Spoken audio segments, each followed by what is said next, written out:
Hey, hey. All right. What's up? What's up? Um, my neck hurts. So let me say hi to everyone. What's up? What's up? Okay, K-Rocks. What's up, Debbie, Red, K-Rocks, Bonnie, Mustang, Sally, uh, Debbie, Ann, Rock Jim, Austin, Angela, Crescent Moon, Bad Wolf, Bonnie, Trish, Ann, Kelsey, Red, Debbie, Honey Badger. I think I covered everyone today. What's up, Monica? Hey, Twin Cities. Hey, Betty. All right. So, hold on. I moved shit around.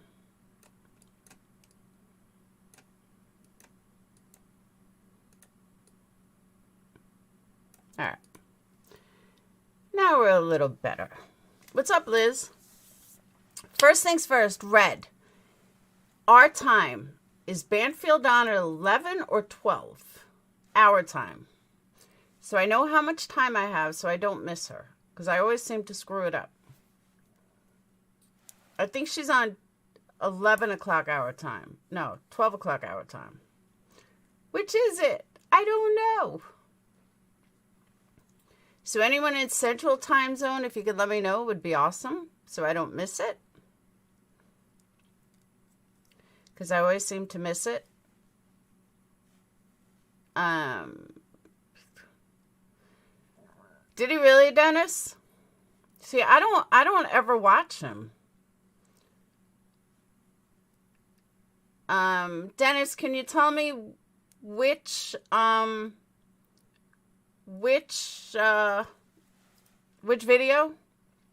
Because I'd like to watch it. I said Honey Badger.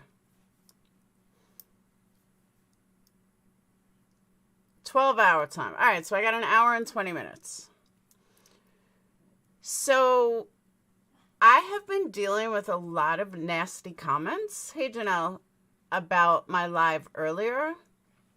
And I just want to know how come these people don't go over to Dolly's channel, who had like 1.5 thousand people in his live right now discussing the exact same thing. And all the people agree with him. So how come they're not over there bitching, but they're over at my little channel bitching? I'd love to know. I really would. Hey, Paul. Whether you agree with me or not agree with me, it's fine. But I find it highly suspect that not only she didn't call 911, but that she never called to check on her roommates.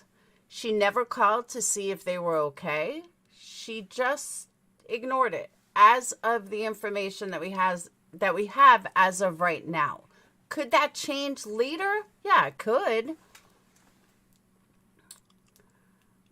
All right, I'll play a little bit of it, Dennis.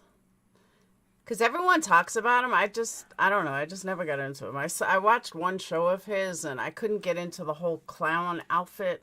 I mean, I know it's like a gig. I just can't take it seriously. And his voice is way too monotone. But if he's talking about numerology, he could probably do it better than me. So I do want to hear it. Okay. So one thing that I do want to talk about, he don't put up with it. Is that what it is, Bad Wolf? See, I got to stop being nice. That's the bottom line. I just have to stop being nice. I got to roll joints while I'm pretending to pay attention. And that's how I'll do it. I mean, it seems to work for everyone else. So I guess we'll just do what the Joneses do. To keep up with the Joneses, we'll roll joints live. We'll wear sunglasses. We'll not pay attention. Not read our chat. Have a call-in number so people can call in and I could half pay attention. I mean, it sounds like a plan. It sounds like an easy life. And then I'll get 1,500 people watching. That's all. So, all right. So the one thing, though, that I listen, not watch. The one thing that I do want to address, because I've seen this on 50 different places, and it seems to be, no, not you, Eric, and it seems to be one of the biggest misconceptions in this case. Now, I saw Gray write on his title that said, you know, about the affidavit, easy to understand. He's right. It was pretty straightforward.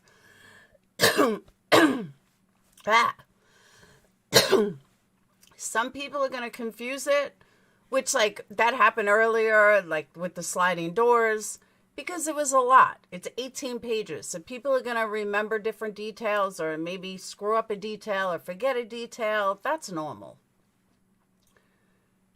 But people are completely taking what was said out of context.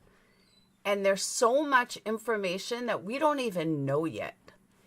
And people are running with it. And I'll give you an example. You guys have seen me fight over Serafina and how I think she's basically BS. And that's my opinion. So she makes a post, which she made it 2 days ago, don't get me wrong. But even today, nothing has changed. In the very beginning, the cop said maybe she was stalked, maybe the house was stalked. They really didn't give a definitive. Somewhere along the line, people seem to think that the police said it was Kaylee that was stalked. But in actuality, they said the opposite. They said, I mean, at first they did, but then they changed it. And they said Kaylee may not, from everything they found, Kaylee didn't have a stalker. But you guys have to remember, though, the cops knew who this was, I would say almost from day one. Maybe not day one, but I'd say like day 3. They knew who this was. And the reason I say they knew who this was is because of some of the things they said. Some of the things they had said go back to they may have been canvassing the house. It's one individual. So they knew who it was. They knew the difference between stalking and canvassing. What we found out today is that Brian had been canvassing the house and the area 12 times. There had been rumors started that his sister lived next door. Well, if that's the case, then guess what? That would be great, because that would explain why he was there 12 times. Another rumor I never believed. I still don't believe it. Because honestly, I think it would have came out in the affidavit if that was true. So being that didn't come out in the affidavit tells me that was another bullshit rumor started by somebody. Who knows who. So Brian was there 12 times. Brian was in the area 12 times. Brian has not gone back to the area since the crime. But Brian was there 12 times. That's called canvassing a neighborhood. Why he picked them per se, I don't know. On a deep level, I honestly think the numerology had something to do with it. Now, again, I don't know that much about numerology to be able to explain it. But as you guys know, I've said it from day one, there's something to the numbers. Whether it's consciously or subconsciously, there is something to the numbers. And again, I've said it from day one. But stalking is not, no, Janice, I haven't seen that. Stalking is not canvassing. Canvassing a neighborhood means that you're searching the area. You're looking at the neighbors. You're watching to see how everyone reacts, your ins and outs. If you're canvassing a house, if you're going to rob a house and you're canvassing it, you're looking to see their daily routines. You're looking to see what doors they come in and out of. You're looking to see if the neighbors can hear things, how things are heard. That's what canvassing does. As of right now, this could change later, but as of right now, what we know is that the police don't believe that any one person in that house was being stalked. What they do believe, and what we know for a fact, is that Brian canvassed the neighborhood. He did not stalk. He canvassed the neighborhood, probably canvassed the house before he did what he did. That's all we know. That is the difference between speculation and fact. Facts are he canvassed the house. There is zero proof at this point that he stalked anybody. So all the people that are running, even today, after they read that, stating how they were stalking, no, there's no evidence of that. There is evidence of canvassing. 12 times there before the murders, not there at all after the murders, that's canvassing. I still think he probably had something to do with that dog, maybe. I don't know why. I just keep thinking maybe that's part of the canvassing, is killed a dog, see the police reaction, see reaction for how that's going to work, how people reacted, were the police called, did the police do anything? He says, the police say it's not related. Maybe it's not. Maybe it's just sheer coincidence. No, Honey Badger, again, we have no proof that any one of them were stalked. Everyone's got to get that stalking out of their mind. We do not know if they were stalked. Now, why it was that particular house is anyone's guess. We have no idea. We have absolutely no idea. That's what I said. That's why Ellie said that maybe the house was targeted, the girls were targeted, because they knew who it was right away. I don't see, Honey Badger, we don't know if it, I'm not saying it's not because we don't know, but we don't know if it's that simple. We just don't. Says because she had, no, but we don't know she had a stalker. That's what I'm trying to say. If she was the stalker, I'm sorry, if he was the stalker, he would know she didn't live there anymore. She wasn't living there. So a stalker wouldn't know to go to that house when she wasn't living there anymore. She had already moved out. So that's why the whole stalking Kaylee doesn't make much sense, because she wasn't living there. So if someone was stalking her and not stalking the house, it just doesn't add up, in my opinion. They could have been nice to him, but I don't know. Something tells me that it wasn't that simple. Like, I don't know. My gut even tells me that maybe that's why he went to Washington State. Like, I don't know. I don't know how long they were friends, or he was following them on Instagram. I don't know if he just chose University of Idaho and they were the two people he run into. I don't know. Xana's dad changed the locks. Yes, but wouldn't that be Xana being stalked, not Kaylee being stalked? Because everyone talked about Kaylee being stalked. And we don't know. Now, at the same time, I still go back to what I said earlier. Everything is alleged. It could be, I'm not saying it is, but it's possible, not probable, but it's definitely possible that Brian set this all up. Maybe Brian sent someone else to do it, just so he can go through the process and see what it's like. I don't know. But there was a professor that said 100% that he was amazing student. He was highly intelligent. He was a great student, which puts me at the point that maybe, just maybe, he set this up knowing that he'll eventually go free because he didn't do it.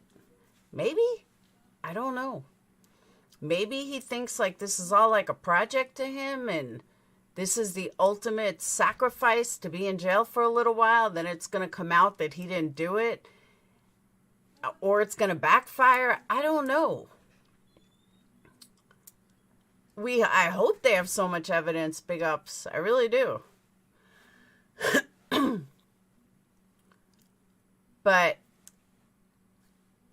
he knew the other roommates were in the house. He knew that he walked right past a roommate. You already killed 4. Now, somebody had a good point earlier that maybe he was just too tired. Possible, but why not like beat the fuck out of her or something? Do something. You don't just walk right past her. He knew every person in and out of that house, especially 12 times he was there.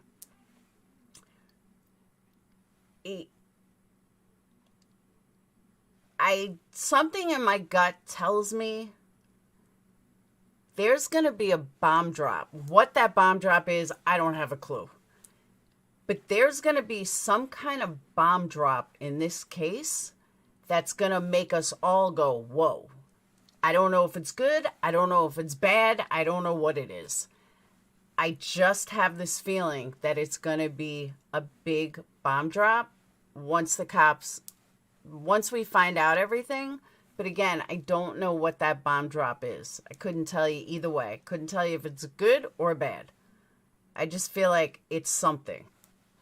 And that has nothing to do like with, oh, we're going to find out Dylan's involved or Dylan's not involved. I don't think it's anything like that. It's just a gut feeling like something is going to drop that's going to make us all go, what the fuck? Whether the cops have it already, I don't know, but that's just what I feel. Even if his adrenaline was so high, he canvassed the house for 12 times. So if he canvassed the house for 12 times, he knew every aspect of what he was doing. He knew Dylan was there. He knew Bethany was there. He knew where they went, where they came home. 12 times is a lot. I'm sure the cops have all his cell phone data, not just the 2 days worth. I also find it interesting that he hasn't been back there. You would think that he would have been back there. And it also makes me wonder if that white car that people pointed out, not the truck, but the white car, if that was him. And I forgot which creator or which sleuth found it first, but there's something that white car that went behind the house when the next day, and I wonder if that was him. He's not guilty, and they pinned it because he was stalking them. It's police cover-up. That's not it. That's definitely not going to be the bomb. And I'm calling this car Suspect Vehicle 1. Why the 1? I think that's just standard. Yeah, but again, Chantilly, you're right. He may not have seen her. However, he was stalking the house, and she was on the same floor as Anna. So that door opened and closed 4 times. He knew she was there. There's no way he didn't. This wasn't like some stranger that came in the middle of the night and didn't know anything about the house. He was there 12 times. He knew about the house. He was smart enough to really canvass it the way it should have been canvassed when you're going to commit a crime like that. So I really do have a hard time believing that she knew nothing. I mean, that he didn't see her, especially if he walked right past her.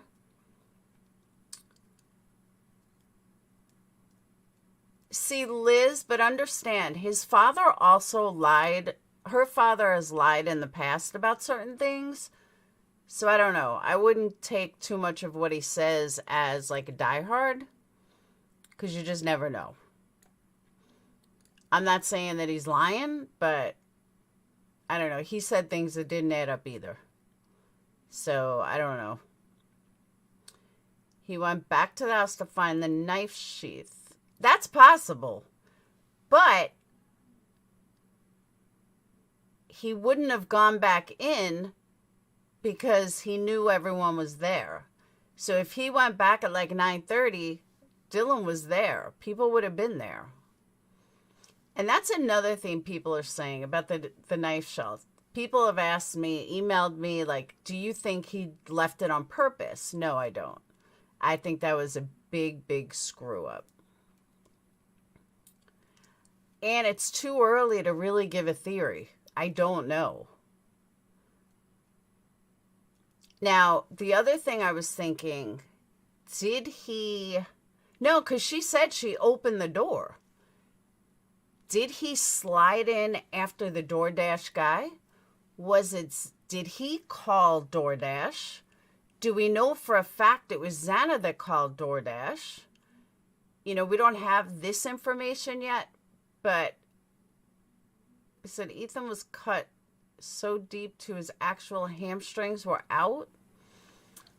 I don't know, because they haven't released that. So, I don't know. I'm not believing, Phil, anything that comes from a secret source. I'm just not. When the police release it, then I'll believe it. But people think, hey, Lily, but things that come from a secret source, that a good source close to the family, get the fuck out of here. Yeah, I know where it came from. Somebody told me earlier.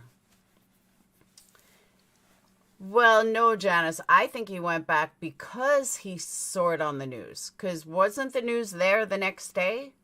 Isn't that when they saw the white car? It's like taking gun holster and leave it behind. Exactly. Big, big mistake. How far did she open the door? Well, she opened enough to see that he had bushy eyebrows. Just believe what's contained in the affidavits. That's what I plan on doing. That exactly, Garden Grove. That was 10 to life, and her secret source, like she has in every single case. Every single case, 10 to life has a secret source close to the family. Sit the fuck down. But people buy it. Even if she made shit up, it doesn't matter. People buy it. It's crazy to me. Any cent, K-Rox. But they got the knives. Yes. The news was not there until afternoon. Oh, yeah, you're right. I was just thinking about that. He probably went back there to see if cops were there yet. That's probably why he went back.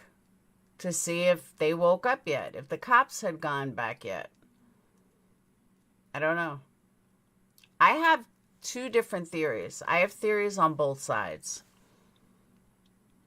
There's a part of me that feels he did it. It's him.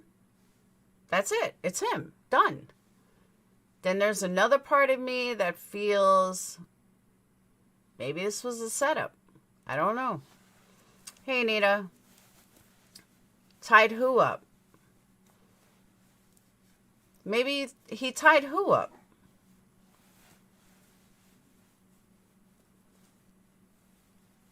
Yeah, that's true, Janelle. I think he figured out he left the knife still there. I know, I saw it. There's a lot more to that. Before sitting down, shut front and back door and lock it. Maybe someone they knew answered his question list, and maybe it was so... Ooh, that's a good one. Janice, I didn't even think of that. Yeah, but none of them were criminals. He was looking for criminals. But none of them had ever been to jail. So that couldn't have been the survey. But that's a good point. Maybe one of them answered it for jokes? I don't know. But he got on their radar. They got on his radar somehow. But 4 people don't get on someone's radar. It had to be 1 or 2. I don't know.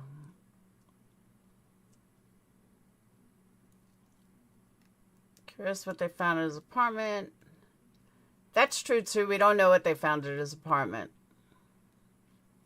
If anything, they may not have found anything. He may have been smart about that end. A lot of people wonder if another person's involved. I don't know. I guess they didn't find any other DNA. But even if he didn't leave that knife stealth, he may not have been caught.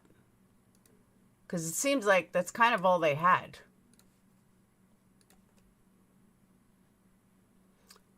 But he said even if you didn't do anything, you thought about it.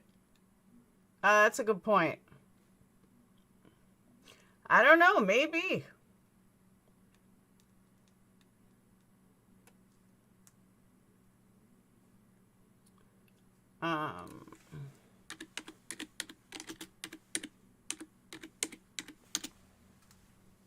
Next hearing is January 12th.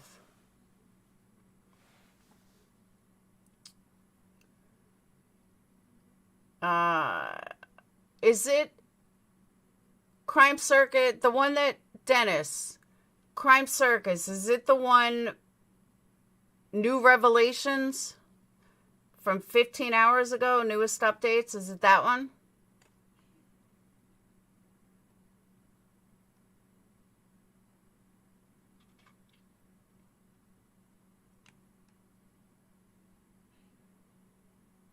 He's driving by the camera.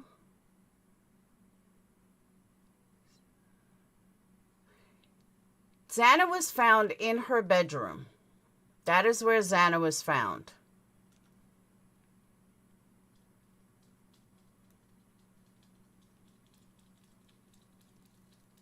One and twos again, yeah. But I heard Crime Circus talked about the numbers. I just don't know which video.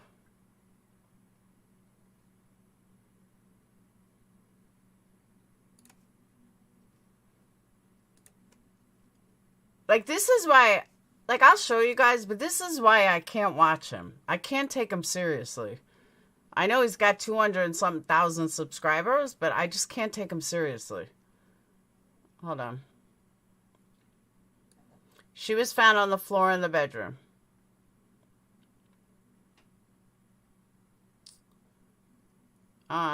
Exit Screaming. Is it his last one that he did that he talked about the numerology?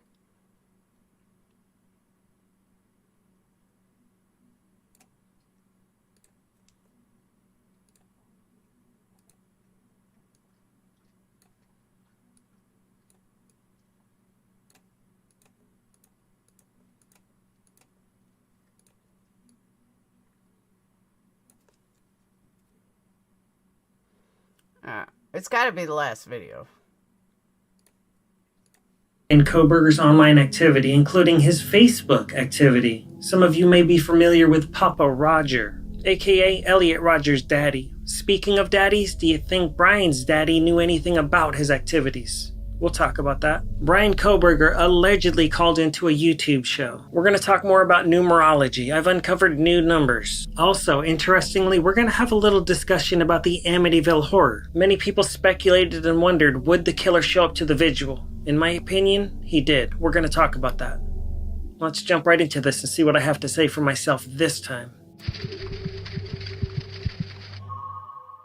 Good evening, ladies and gentlemen, and welcome to Crime Circus. My name's Drip Drop, and I'm your host as always. There's a lot of information to digest in this, and before we get to that, I want to give a brief disclaimer. Anybody named or discussed in this video is presumed 100% innocent.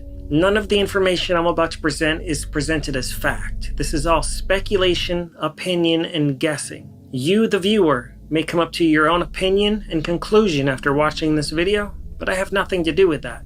I've always stated in the beginning of every single one of my videos, everybody discussed is presumed innocent. I've never falsely accused a single person.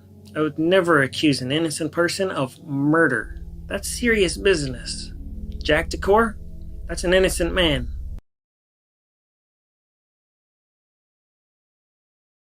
Hold up. If I remember correctly, he accused Jack Decor. He was the one that pieced it all together. That was the video that I heard. So now he's saying he never accused anyone? Yeah, he did. He accused Jack D. And he did a whole video about it. So that's a lie. Adam Latta, that's an innocent man. Jack Showalter, he might be in Africa, but he's an innocent man. Anyways, this episode is about Bryan Kohberger. This is my second video on Bryan. If you haven't seen my previous one, check it out. We're gonna jump right into this and start with a boom. Papa Roger posts on December 15th, the killer has a sexual dysfunction. Thoughts? Somebody says yes, he also likes his steak medium. The vegan Papa Roger says, is that your first thought? I do believe Papa Roger was spiraling out of control in this social media frenzy that he had created. He interjected himself on 4chan, Reddit, and Facebook. Does he have a sexual dysfunction? Absolutely he does. Okay, but none of that is proof. That's all speculation. That's not proof. We do not know. We do know the crimes were not sexual. We know nothing about Bryan. We don't know if that was Bryan on, yeah, but he's stating it as fact.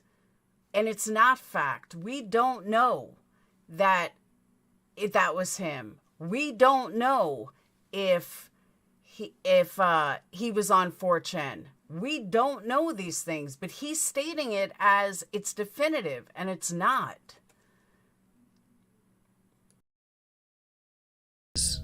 In my opinion, most killers that I've researched absolutely commit SA before they commit the killing. This case is different. Bryan has ED, and that's why he certainly could not perform. Now, let's check out this next post. A knife is a very risky weapon if you know you're going to murder 4 people. Do we think the killer also had another weapon, such as a stun gun or other knife? Or did they not know? And then the post carries on, but that's the screenshot I took. Why does he keep asking these questions with what do we think? I think he knows the answers to these. That's not Bryan, though. I don't believe that's Bryan at all. I really don't. He's just picking out random comments from a group saying that it's legit, and it's not. This is why I don't watch him. These questions that he's asking, and he's wondering what the general public is thinking about this horrendous. Yes, he's stating that that's Bryan. It's not Bryan. Or we don't know if it's Bryan, but he is stating that's Bryan. It's not. Horrible crime that he created. I think he's leaving little clues here and there, and he probably did have a stun gun with him, as well as an extra knife. Also on Bryan's questionnaire 7 months prior to the murders, he asked, how did you leave the scene? Before leaving, is there anything else you did? On Facebook, Papa Roger says, how did the killer leave the scene? Did he clean up at all? To me, that looks like the exact same person typing, asking basically the exact same questions.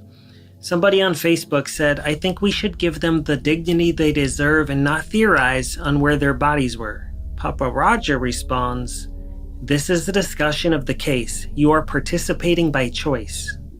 Someone responds to Papa Roger, the 4 victims didn't participate by choice. You are one sick individual. Glad you are locked up. Most people that have come across the Papa Roger's messages on Facebook are convinced that that's Bryan Kohberger without a doubt. And this is one sick individual we're dealing with. Now let's take a step away from these Facebook posts and talk about the vigil. It was highly theorized that the killer would show up to the vigil. Kaylee's family was terrified that the killer would show up at the vigil. FBI profilers said he will probably show up at the vigil. Me personally, I had my doubts. Even when I first came across this footage, I wasn't so sure. I try not to believe every single thing I come across on the internet. There's a lot of misinformation out there, and even what you hear on this show cannot be taken as fact. I can only present you my findings, and it's up to you, the viewer, to come to your own conclusion. Let's check this out. I'll show you what I found. This is video footage from the vigil that happened in early December, and one man sticks out of the crowd here. I'm going to let the video play, and then I'm going to slow it down and play it a little slower. And we're going to do some side-by-side comparison of known video of Bryan Kohberger walking. Now I present to you footage of Bryan Kohberger walking at one of his graduation ceremonies. Blissful, thank you. I did not want to go there. I didn't want to seem like I was picking on him. Thank you. And no, that is not Bryan walking. I'm going to play these clips side by side. I'm going to slow the footage down, and you let me know what you think. 226,000.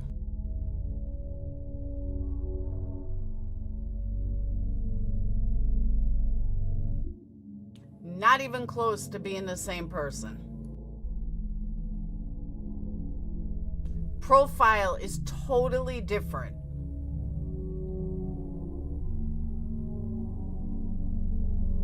Totally different.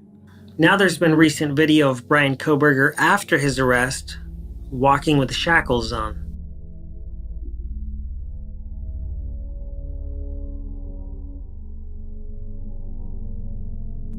Totally different people.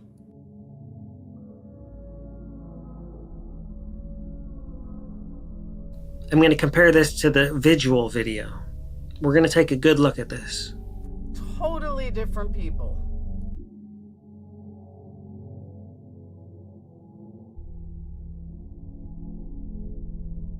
Side profiles are totally different.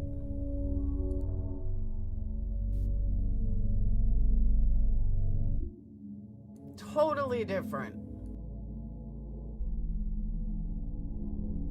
Well, what do you think of those video clips? Is that Bryan Kohberger at the visual? I believe 100% that it is. It's a tall man with an odd walk, and additionally, he conveniently has his hands inside of his coat pockets. And yes, others have their hands in their pockets. His face is totally different.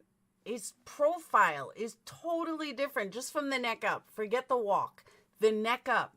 The other guy had a different shaped face. It's not Bryan. It's ridiculous that people can't see this. Bryan's face is straighter. That guy's face, his head was different. Like, it's totally different. To at the visual. However, it's extra suspicious after seeing the recent traffic cam body video because Bryan's hand does appear to be bruised and damaged. And that traffic cam is 1 month after the murders. The visual was 2 weeks after the murders. So it would have been even more swollen up and damaged 2 weeks after. You give me your opinion down below. Some of you will think that's Bryan, some of you won't. I believe in my heart of hearts that it is Bryan, or I wouldn't waste your time showing you footage that I don't believe in. A lot of us were wondering, would the killer show up to the visual? I believe he did, because he's sick. On December 8th, It's a vigil, not a visual. Papa Roger asked on Facebook, why did the killer choose that house over all the others in the area?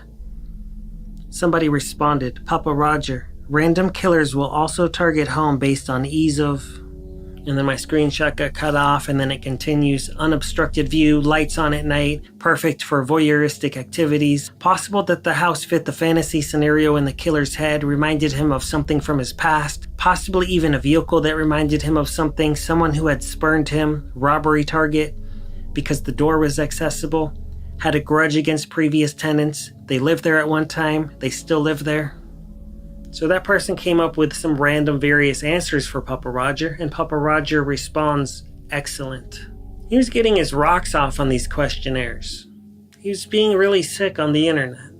He committed these crimes, and then he went online and discussed these crimes.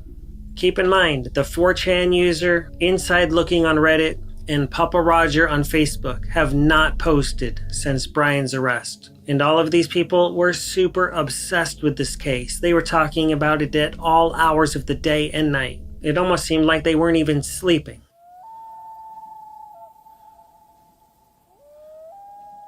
They were spending a super amount of time on the internet discussing this case. Since the arrest, not a single peep. Now, before we move on to some numerology, I'm going to show you a clipping of this article I found on the internet that was posted 5 years ago. Why are so many serial killers born in November?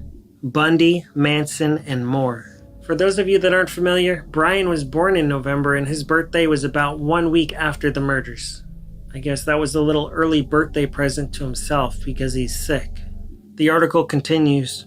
17 serial killers were born in November, compared with an average of 9 for other months, out of a total of more than 100 in the study. Those born in November are most likely to believe they get a raw deal. By the way, I did that study on about a year ago, maybe a couple of months ago. I don't remember exactly when, but I got into this whole thing about serial killers and the horoscopes of them, or a lot of Gemini.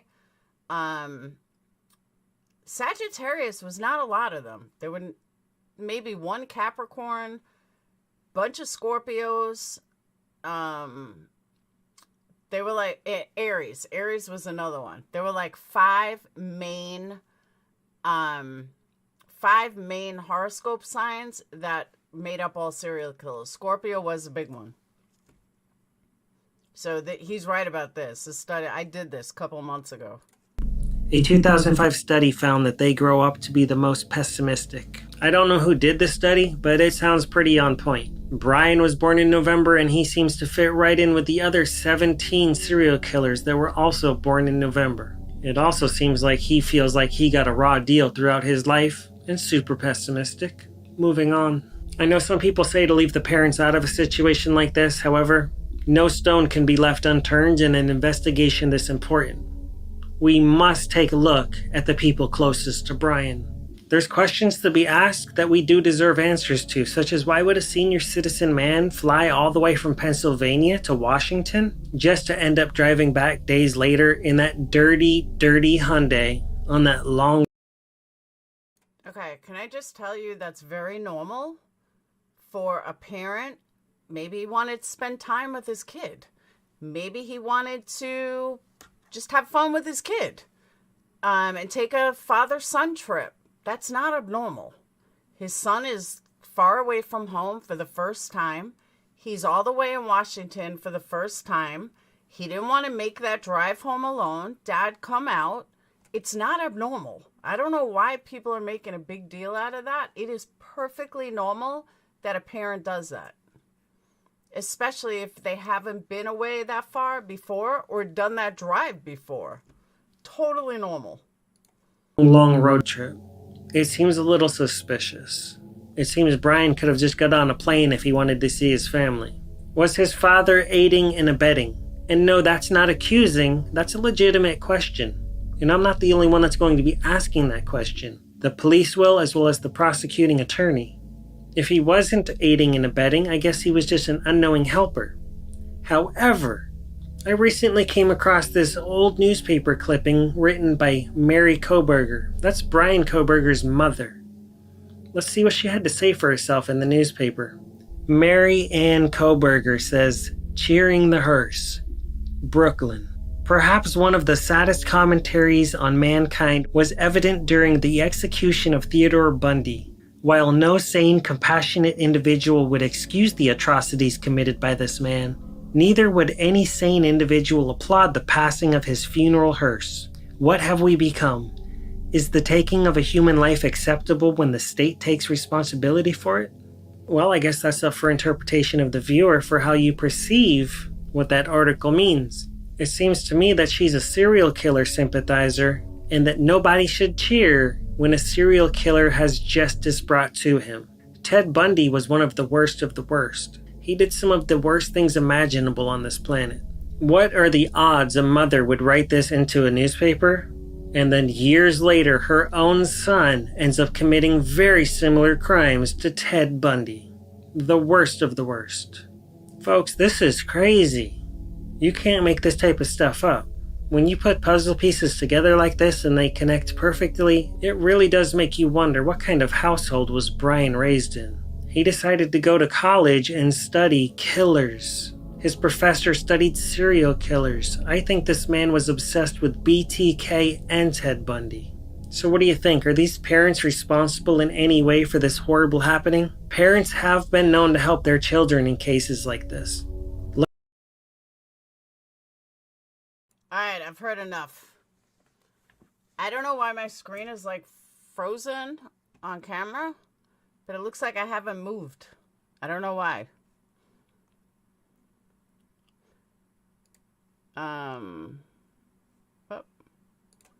But it looks like I'm not moving on camera. Yeah, I can't with this guy anymore. I just can't.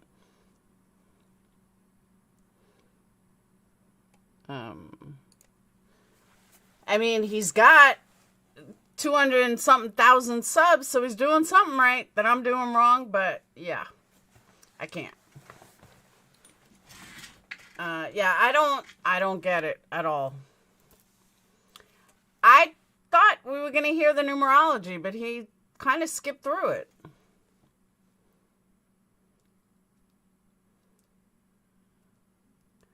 Look like, yeah, I know. That's what I'm saying. I don't know why I'm like frozen. Now it's working. Yeah, now it seems to be working. I don't know. That was weird. I'm like, why am I like frozen? See, now it's doing it again. Look at Tori Adams' experience. That's the original screen killer from it, especially if they feel their child is in danger or that the world is attacking their child. That's important information. Now moving on. First, let's start.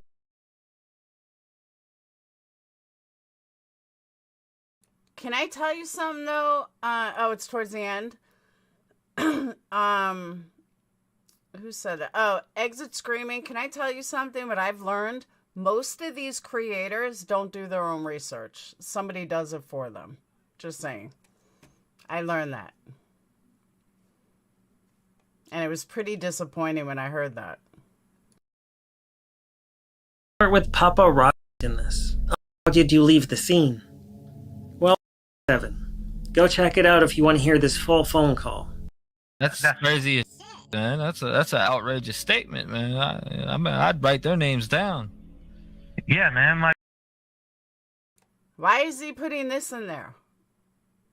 Brian already said that it wasn't true. I mean, T-Rev already said that it didn't happen. It wasn't him. So why is he putting this in a video?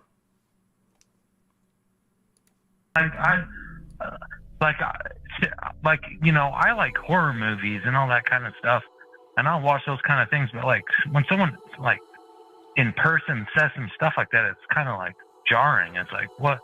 Yeah, that's man. Who said that to you? Well, what do you think? Did that guy sound creepy? Some people have said that phone call's been debunked. I've spoken to T-Rev757 personally myself.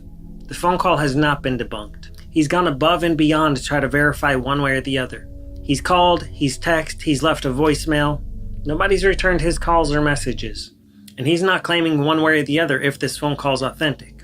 The truth is, at this moment, none of us know for sure. All we can do is follow the red flags that are presented to us. Now moving on. Now we're going to touch very briefly on numerology. I touched on this topic in my previous video on Brian. If you haven't seen it, check it out. Right here, right now, we're going to talk about the Amityville Horror. For those of you that aren't familiar, that's a crime that happened on November 13th, 1974 in Amityville, New York. See, that I didn't know. That I didn't remember. That it happened on 11/13. Many people passed away at the hands of a psychopath, and that crime also happened at 3 a.m. Interestingly enough, the Okay, but Brian killed him at 4:30. So the 3 a.m. has nothing to do with anything. house address was 112. So you can see the similarities to this Idaho case. The house number was 112. The house number in Moscow, Idaho, 1122. It also happened on November 13th, just like the Moscow case. It also happened at approximately 3 a.m. So there's a lot of similarities in these cases, and bryankohberger knowingly studied murderers. So there's a good chance that the date, November 13th at 3 a.m., meant something to him, as well.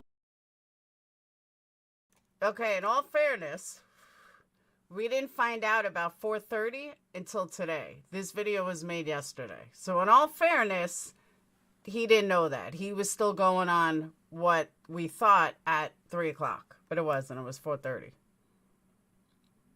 As the house address, 1122. I can't make this stuff up, folks. This is just genuine research that I've conducted to present to you.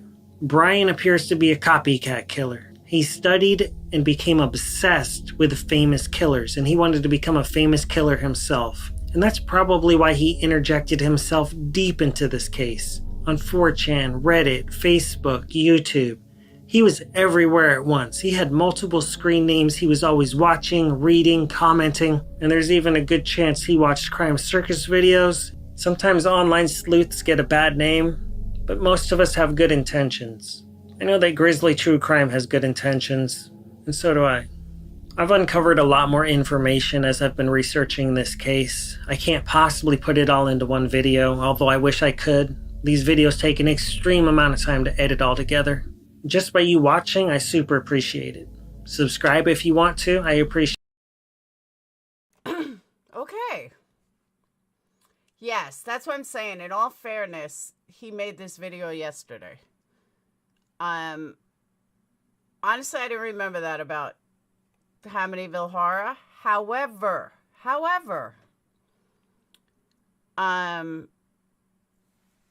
Amityville Horror was done with a gun, and that's not the numerology that I'm thinking of when I say numerology. It's this Bryan's crime has absolutely nothing to do with the Amityville Horror crime. Nothing.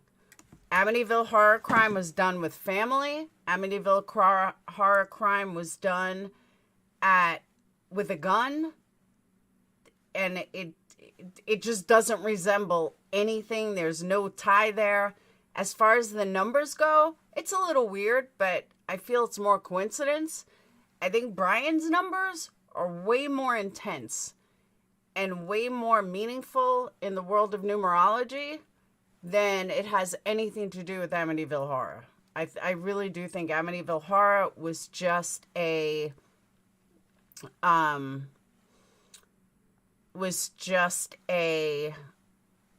coincidence.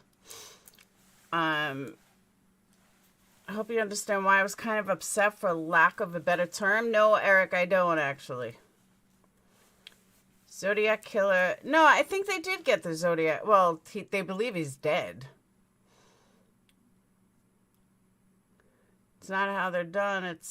He's looked into these to produce his own, if this makes sense. Maybe. I mean, but really, you could say that about any serial killer. But Bryan, that's another thing. Bryan's not a serial killer. We keep saying serial killer. Bryan's not a serial killer. Bryan didn't claim that he was insane or that demons made him do it or anything like that. Like, it wasn't a shotgun. It's totally different. Now, the whole November thing, yeah, that has something to do with it. He had more numerology? All right. I'm sorry. I can't listen to him. I mean, he's good at what he does. It's just not for me. If I was like 30, I might be into it, but not at 52. Put a lot of thought into this. If numbers has anything, he definitely put a lot of thought into it, without a doubt. If he got away with this, he'd do it again. Maybe. Now, would it be past him to be in the internet groups? No, not at all. Do I think it's possible? Do I think it's weird that the people that, like he was saying, were most into it have stopped? Yeah, it's a little odd. I personally think that some people just are no longer interested because Bryan got arrested. I haven't been in the Facebook group since Bryan got arrested. There's no reason to. So, and the Facebook group started so much bullshit that it's not even worth going to, in my opinion. So, maybe that's why. No, his birthday was 11/20. Bryan's birthday is 11/21. Not 11/13. The murder happened on 11/13, but his birthday was 11/21. And I do think he put a lot of thought into it. Oh no, there's the numbers. If you believe in numerology, I have said this from the very, very beginning, that there's something to the numbers. there's too many ones, twos, and threes. Like, there's something to it. What it is, I don't know. I haven't been able to get a good enough expert to talk about it that knows the case, because I need a numerologist that knows the case, not just a numerologist, which is where I was looking in the first place, but they didn't really understand. 1121, I'm not sure. I see the Scorpio is Sagittarius. I think it's Scorpio. Let me check.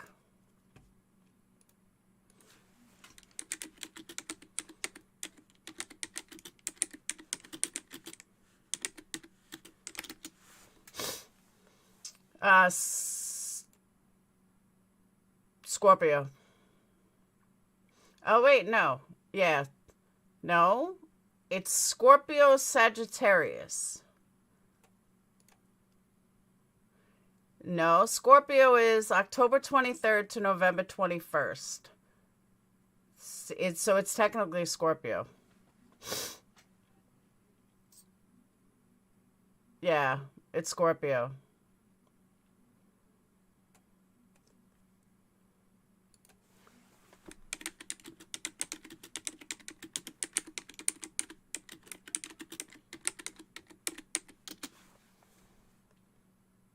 All right, most common signs. Scorpio, Cancer, Sagittarius, and Pisces had 46 serial killers each. Aquarius and Libra have 44. Capricorn have 42. Virgo has 40. Leo has 39. Aries has 38. Gemini and Taurus have 27. The deadliest sign is Capricorns, despite having the number 7 most killers. Capricorns killed the most with 813 victims, an average of 19 per killer. Scorpio, Cancer, Sag, and Pisces make up for 40% of all serial killers.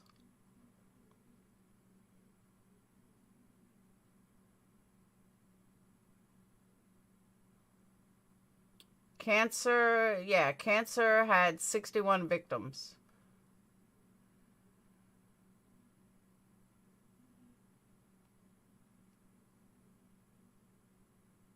Cancer had the most victims with Samuel Little, 61 victims. Aquarius had 49. Aries had 37. Pisces 33. Libra 32. Capricorn 28. Sagittarius 28, Scorpio 25, Taurus 22, Virgo 22, Gemini 17, Leo 12. So yeah, Cancer is actually I don't know why it's the water signs, Cancer, Pisces, and Scorpio accounted for the highest number of killers and victims. 28% of killers and 27% of victims are Cancers. But I could have sworn the study I did was different.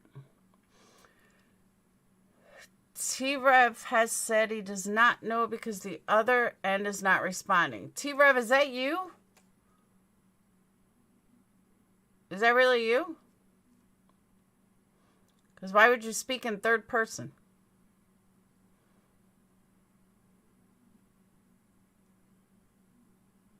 July 9th? What about July 9th? July 9th is when my ex died. I mean, was my ex's birthday, the one that died. Bad Wolf, it doesn't surprise me.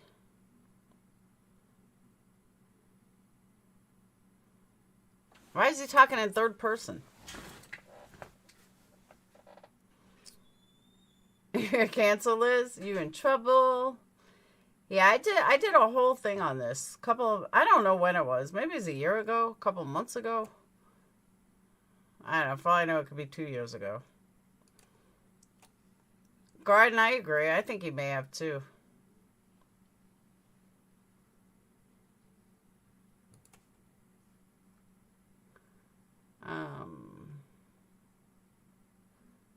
You like it though? I do, Bad Wolf. Except when you're gonna come and kill me.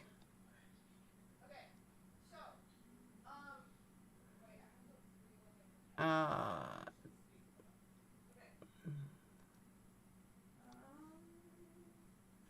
Hey, Busted.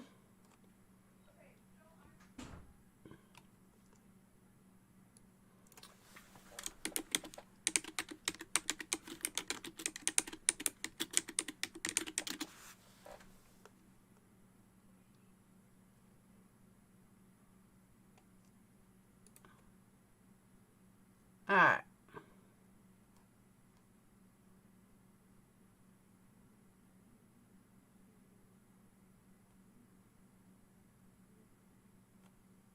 Hang on a second. Bear with me.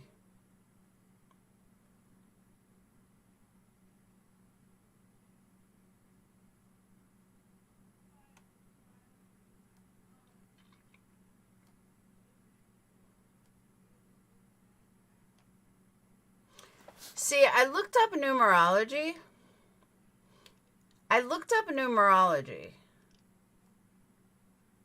And the weird thing is that every single serial killer, well, a lot of them have a different number that represents them. Hold on.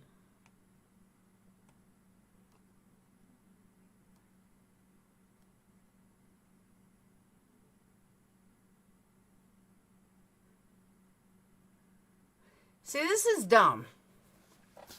Because this is dumb, though. Because they say that Dennis Rader's an 8 and Aileen Warner's an 8. But yet they're saying it means two different things. Come on now.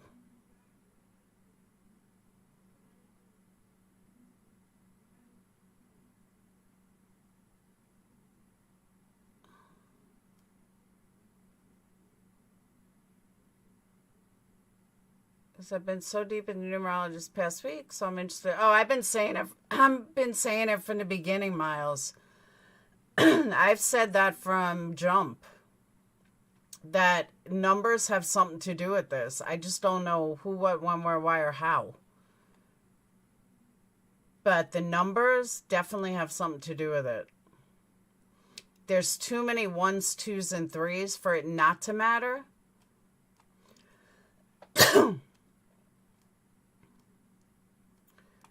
And just too many weird things that don't seem to make sense.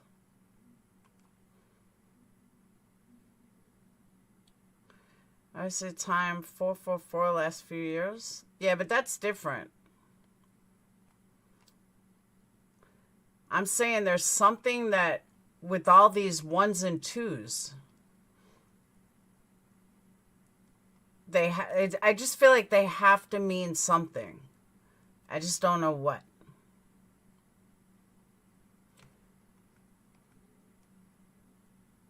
T-Rev, do you want to come up? I want to hear your opinion on the affidavit.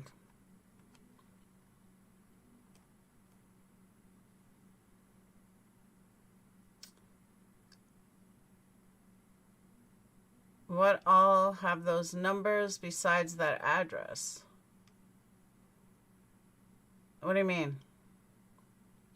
House number was 1122. His birthday is 112.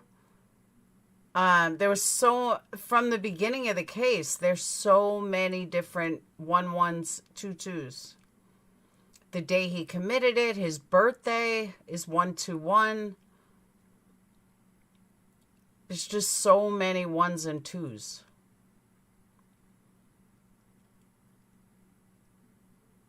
One 1112 CCT. I'm telling you, there's tons of 1s and 2s. That I just feel like it's got to mean something. I just don't know what.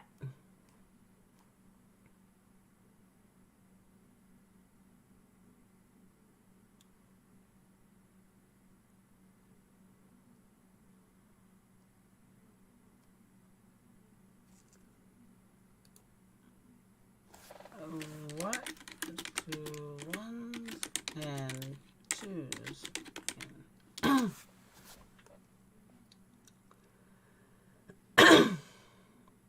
And it also depends on where you look.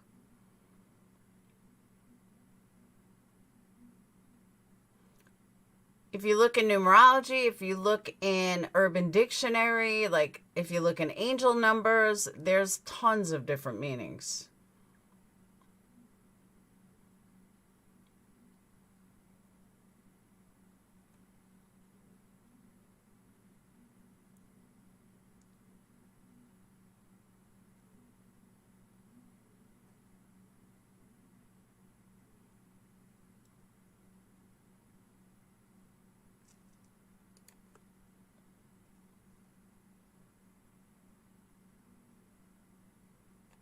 And I think if you put in like serial killers 1 and 2s, you get different meanings too.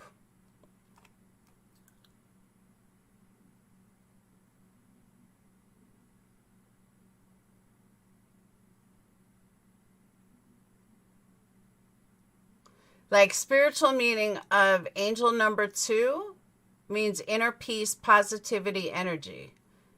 But I bet if I put in, oh, believe me, no way. I'm telling you, I'm writing him. You guys think I'm joking. I'm writing him.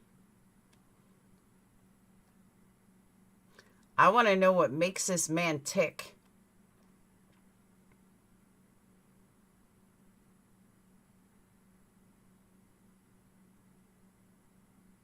No, they said it was really him.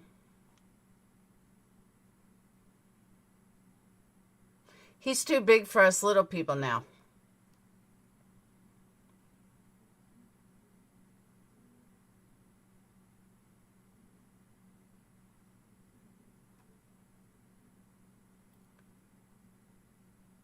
Oh, I plan on it. I really do. But I don't think he can get mail yet. Like, I think he's got to get processed in first. Like, I know when I went to jail, I couldn't get mail for like a week. So that's what I'm saying, Miles. It's got to be negative.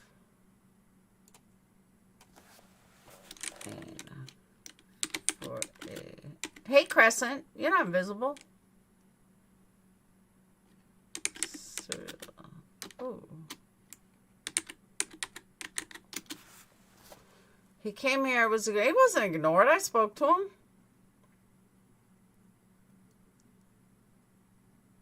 I'm a member of him. He better not have fucking disappeared. He better become a member of me.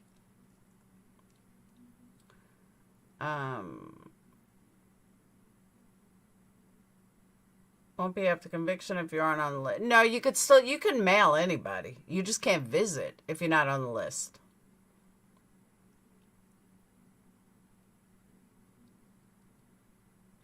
Oh, you do, Crescent?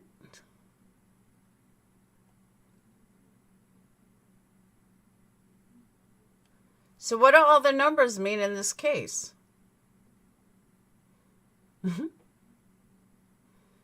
Negative traits, lack of imagination, caught up in details, stubborn.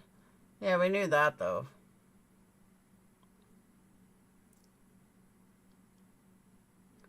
So trial will take 2 years. Yeah, I believe that.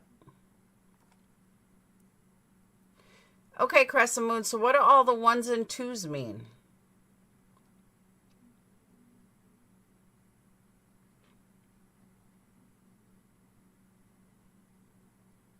Yeah, but 5 doesn't have anything to do with it.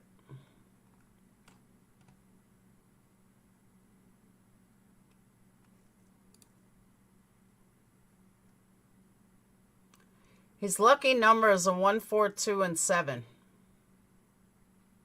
Lucky days are Sunday, Monday, Tuesday, and Thursday. Yeah, but Crescent Moon, I can't go back through comments. It's too much of a pain in the ass. He was most likely dealing with emotional conflict. This often poses conflict. Each neighboring number is almost the antithesis of each other in terms of characteristic and learning. Ones are action takers, can be angry, ego. No, that's not what I meant, though. I meant that there's 1s and 2s and everything, and I think it had to do something with the killings. Scorpios like to be in control. I knew that. I got 5 adding up sequence of 1122. He doesn't look emotional in court. No, that's how he's supposed to be in court, though.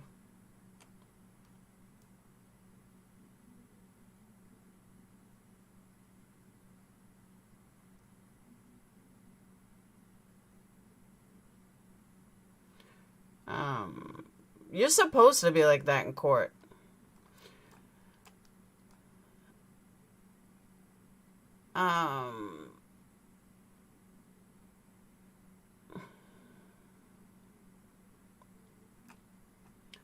Scorpio can hide their emotions very... they're stubborn. His birthday is 11/21. Yep, Bridget, I know, but Amityville Horror House, that murder has absolutely nothing to do with Brian's murder.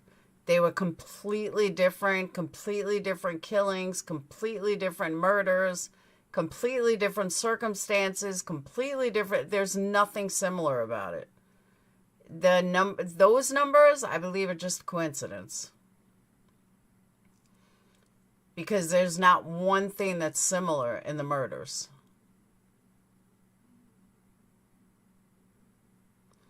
I think all Scorpios have dark thoughts, to be honest. I really do.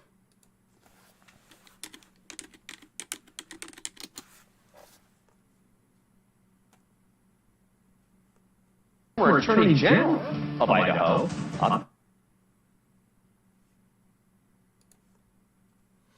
I got a question. There was an Idaho murder bombshell. Did I miss a bombshell somewhere? Not really, Bridget. There's nothing similar about the murders. Watts didn't lose weight. Watts gained weight.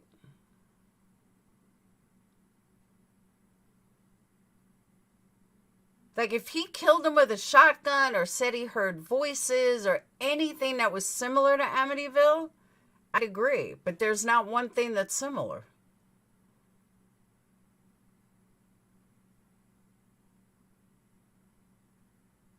That, I really do. I just think that's a coincidence. I could be wrong, but I really think that's just a coincidence.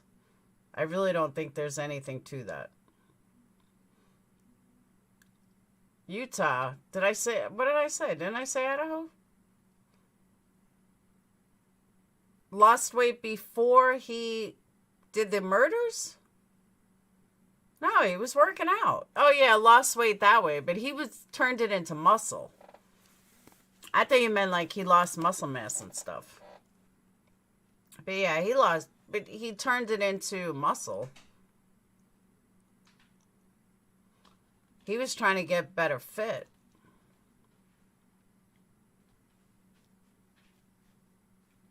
Are you gonna lie? Can they see? How's your ears? Pain.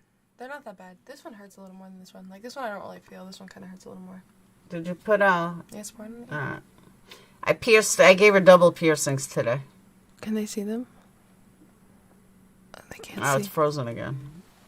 Hold on. I'm hungry. Wait. Can you guys see it? Yeah, I can see it. Cool. Okay.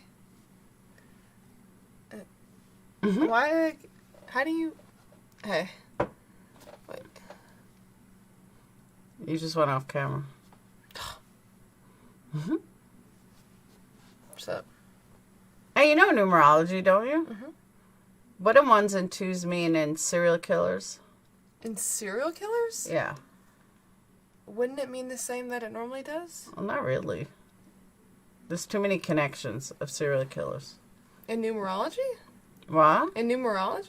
No, I can't get into this whole thing, but a case that we've been working on, there's a lot of 1s and 2s in the case, from houses to just tons of stuff. There's tons of 1s and 2s in the case.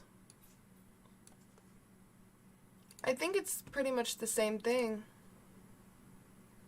Same thing as what? As what it normally means, but there might be a darker side to it. Like sometimes you can have angel numbers, but there could be a darker meaning to them. Oh. I'm making rice. I'm so hungry. What? I'm hungry. I made chicken. There's fried chicken. Alright, whatever. Does anyone want a 17-year-old, almost 18? She's for sale. I did. I gave her I pierced 2 holes here and 2 holes here.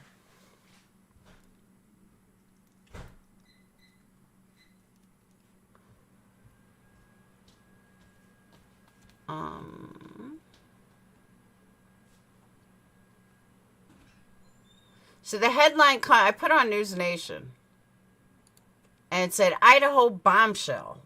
But I didn't know there was a bombshell, so I thought maybe we missed it.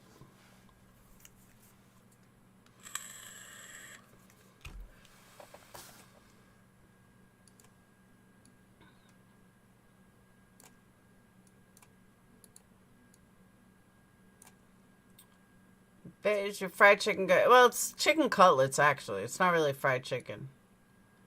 Fried chicken's too fattening.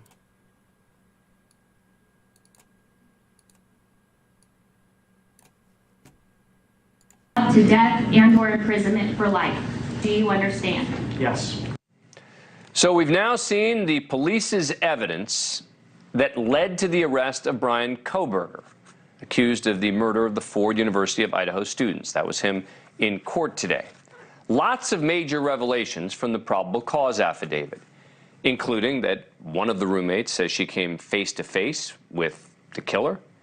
They also revealed crucial cell phone records, seemingly putting Yeah, his address was 201. Kohlberger in the area of the victim's home a dozen times late at night leading up to the murders. And they link that phone to the white Hyundai Elantra that was seen at the crime scene, the same type of car that Kohlberger drove. And then maybe most importantly, his DNA, apparently found at the crime scene on a knife sheath. It's a lot of evidence, but there's always a defense.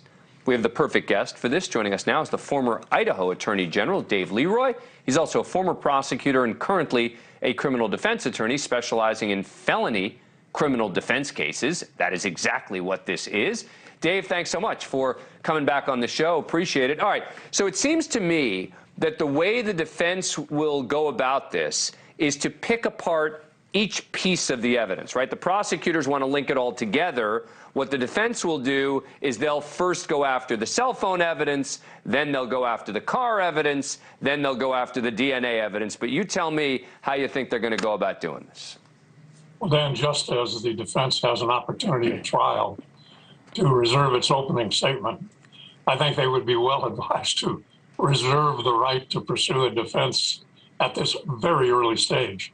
Obviously, each of those buckets of evidence has susceptibilities to weakness, and whether they will end up exploiting one attempted weakness vigorously, or whether they will simply try to pick apart, as you just suggested, each of those for a minor detail or a major detail over there. But I think they would be well advised to reserve at this point because it's so early in the game, and they will need a knockout blow of some kind in terms of one or more of those pieces of evidence. Because this is a powerful affidavit. I mean, I've seen a lot of these, and the way that they're able to link together his phone. We know it's his phone because he was stopped at a previous stop. He gave the number. That's how they're able to go trace the phone. The fact that they can follow the phone with the car using surveillance footage in conjunction with cell phone data, and then you throw DNA on top of it, it is tough to think about how they're going to go about defending all of it. Yeah, but look at this criminal defense attorney. His ears are super low, too. And this guy's got Dumbo ears. So I'm not giving weight to the ear thing because his ears are freaking low, too.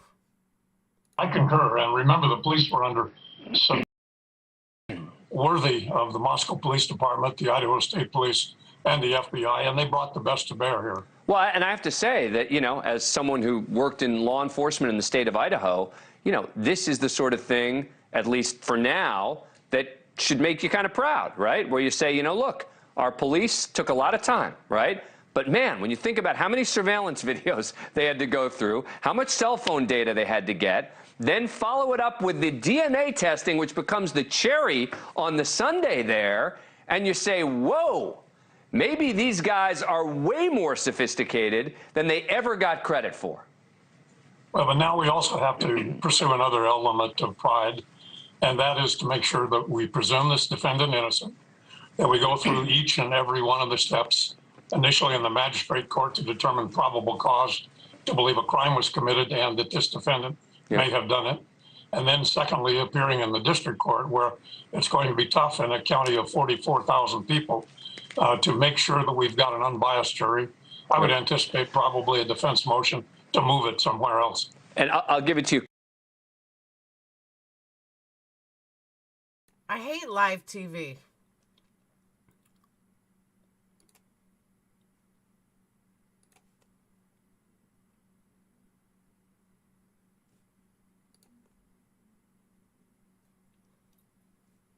All right, they're pausing till Banfield comes on.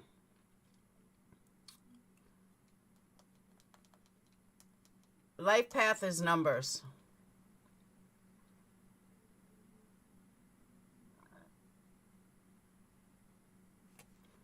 Come on, Banfield.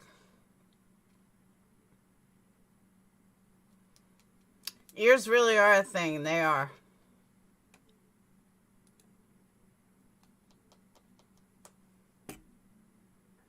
While we're waiting for Banfield, you guys can hit that thumb up.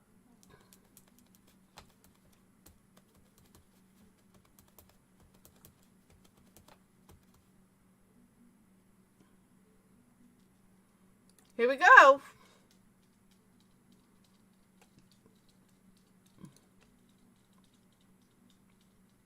That justice for Kaylee, Maddie, Ethan, and Xana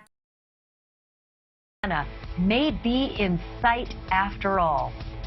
And then, a shocking twist on a question we have all asked for weeks. It's no longer... Oh my God, my fucking internet. What the hell? Why did it take so long to find a suspect? It's why did it take so long to arrest the suspect that they seem to be eyeing in the first few days? Building a case is important, but was the public ever in danger with the alleged killer roaming for weeks from class to class, from store to store, and state to state? It is all straight ahead on this special edition of Banfield.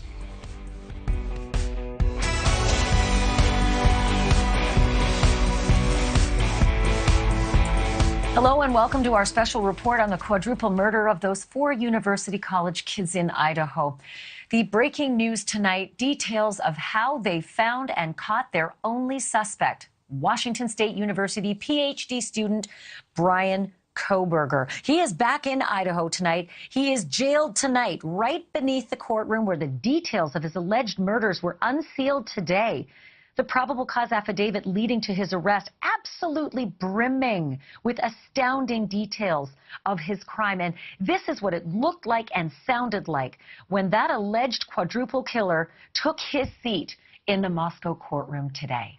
If you plead guilty or are found guilty, it is up to death and or imprisonment for life. Do you understand? Yes. We now know that there was enough evidence in that house to lead investigators almost immediately right to Kohberger's door. And when it comes to physical evidence at the crime scene, the suspect, well, he almost left a calling card, a K-bar knife sheath, the sheath to the knife, likely the sheath to the weapon that was used in those brutal stabbings. It was found to the right side of Maddie Mogen's body in her bedroom on the 3rd floor and in the same bed as the body of Kaylee Gonsalves.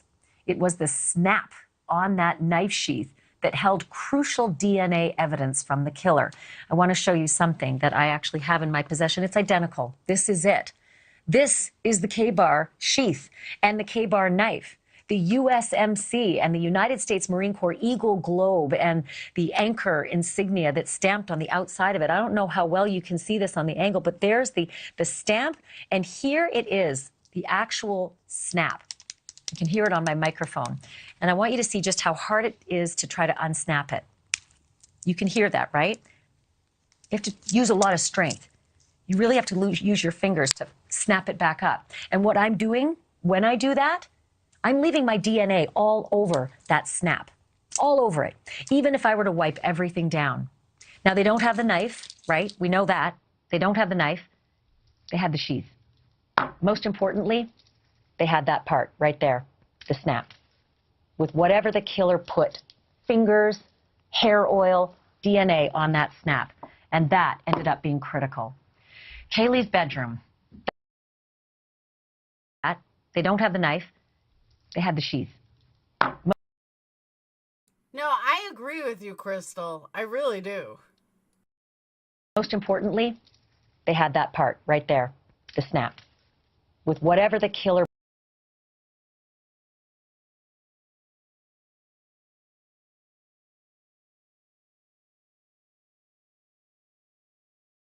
in the morning.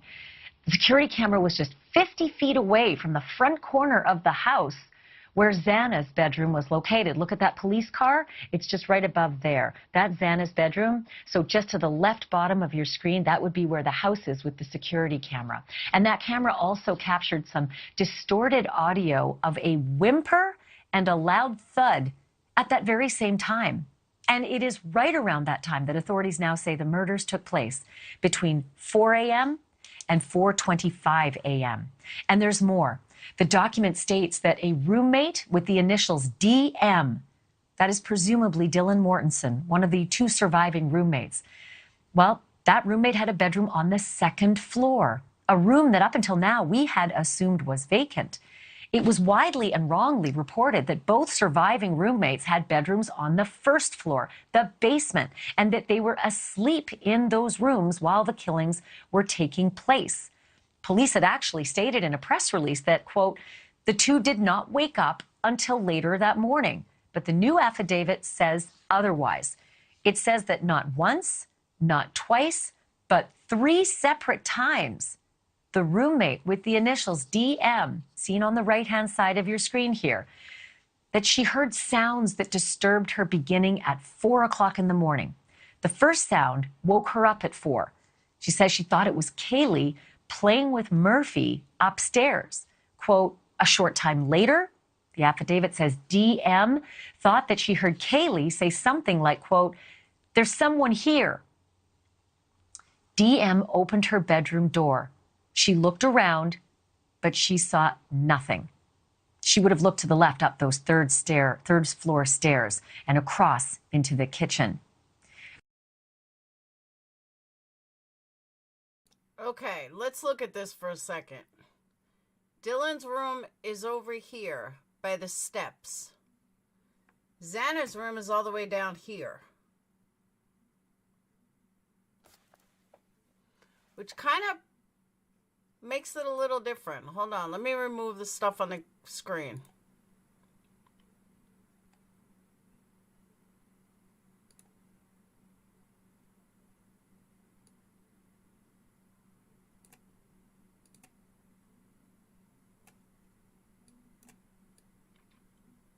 All right. So Dylan's room is here. Xana's room is here. Stairs are right here. So he walked right past her coming down the stairs.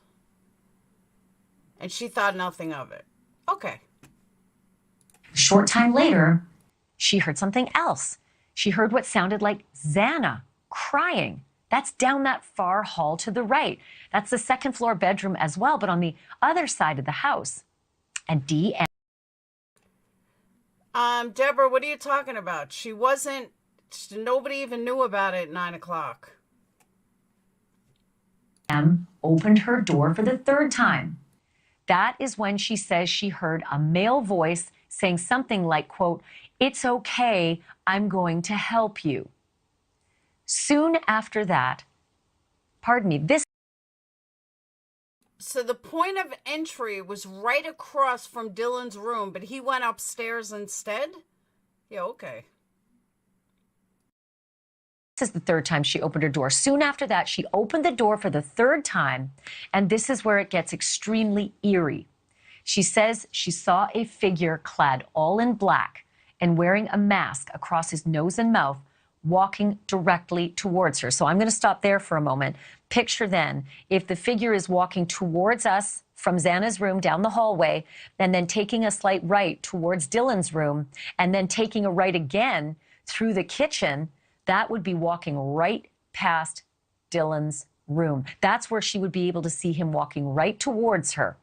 Detectives say she stood in, quote, a frozen shock phase as that male walked past her in the direction of the sliding glass door in the kitchen that would be directly across from her bedroom. The roommate said this, quote, "He was athletically built, but not muscular, and had bushy eyebrows." She also said she did not recognize him. DM then said she locked herself in her bedroom. Something else from the affidavit, and this is huge. He apparently left a footprint in faint blood with a diamond-shaped pattern that was outside of Dylan's door. That, interestingly, wasn't even discovered until they processed the scene a second time and used chemicals to do it. That's why they called it a latent footprint. Then there's this, also massive, the digital evidence. Bryankohberger's cell phone was detected by towers around the house on 12 separate occasions.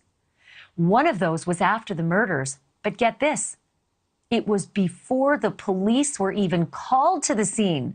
So just a few hours after the murders, like 5 hours. There were also multiple sightings of Bryankohberger's white Hyundai Elantra on security camera footage throughout this area, both in Moscow, Idaho, and in Pullman, Washington, where he lives. All of this leading up to the murders, and then all of it right after the murders as well.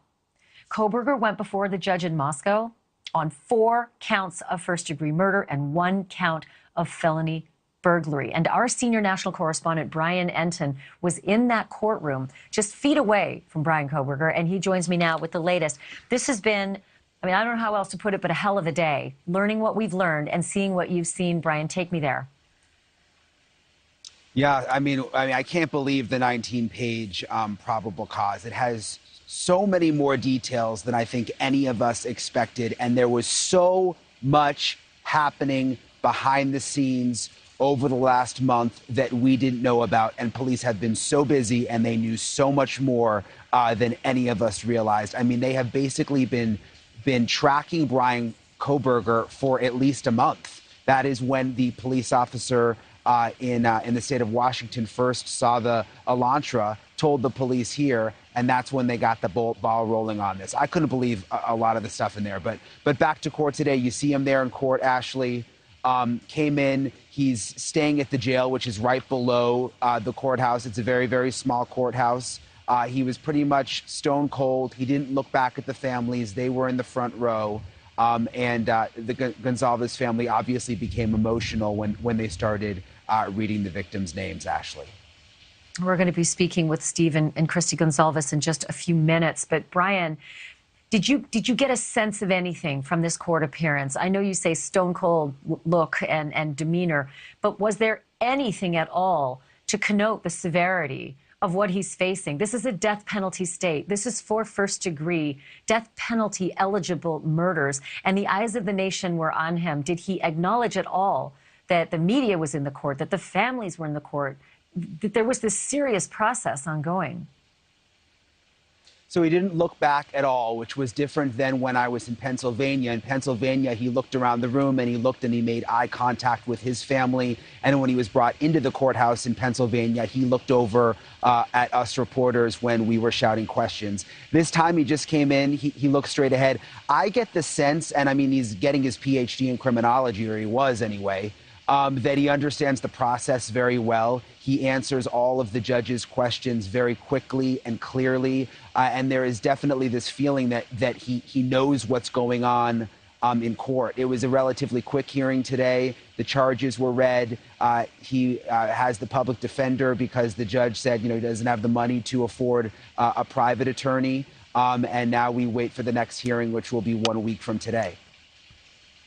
So no bail, and I almost laughed when I heard that it was requested, but that's what a defense attorney has to do. This is a death penalty eligible, case, so bail would be slim to none, especially since they had to track him all the way across the country.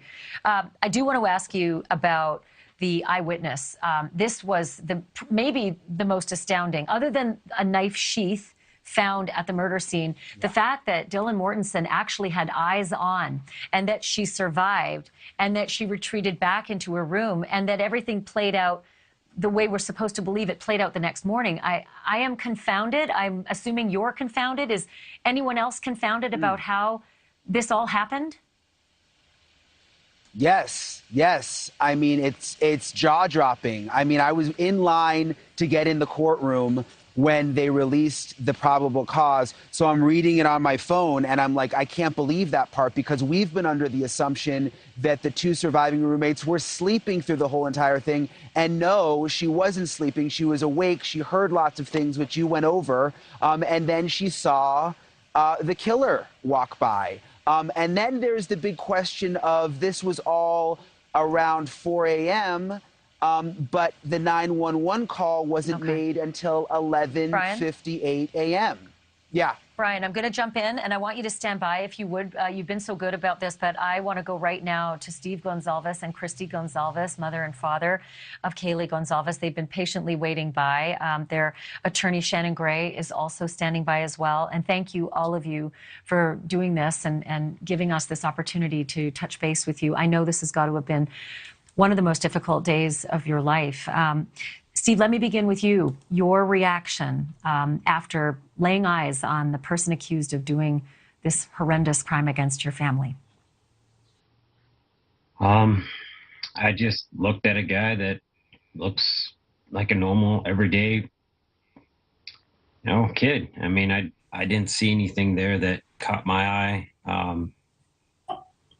I just was overtaken by the fact that I was in a courtroom going over a case that had to do with two people that I cared and loved about. It was a little bit unreal, but I was just overtaken by the moment.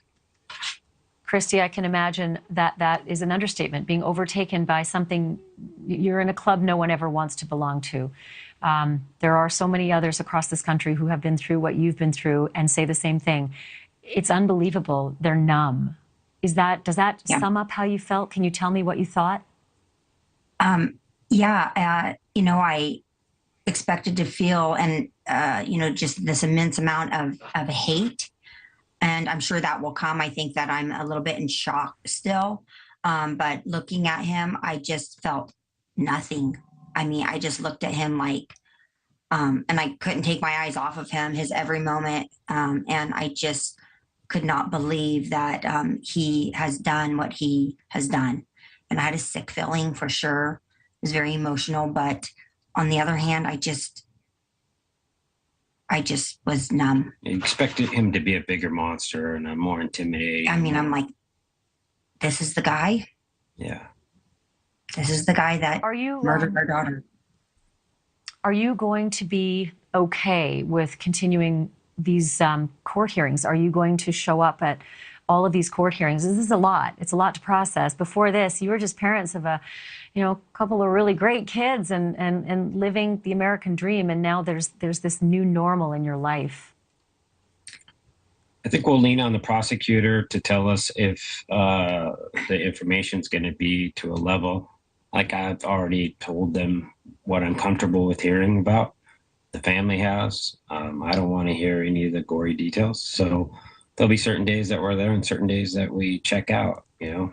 We have Shannon that will keep us in tune with that as well. And we have other family members that will be going on some of those harder days. You know, they feel that they can be there because we know it's a long road, but and it's a drive for us, but we'll do it every day if we have to.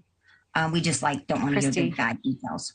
There's there on the screen there were pictures of Kaylee as you're talking, and I'm always struck by how much she looks like you. Absolutely stunning. You. Just such a She was beautiful girl. Indeed. Yeah, we didn't look And like the mama's girl. she looks like you, Steve. She's got some of you too. I just wanted to get a sense from you about justice. What is it? What does it look like for you? I mean, you're just starting this process.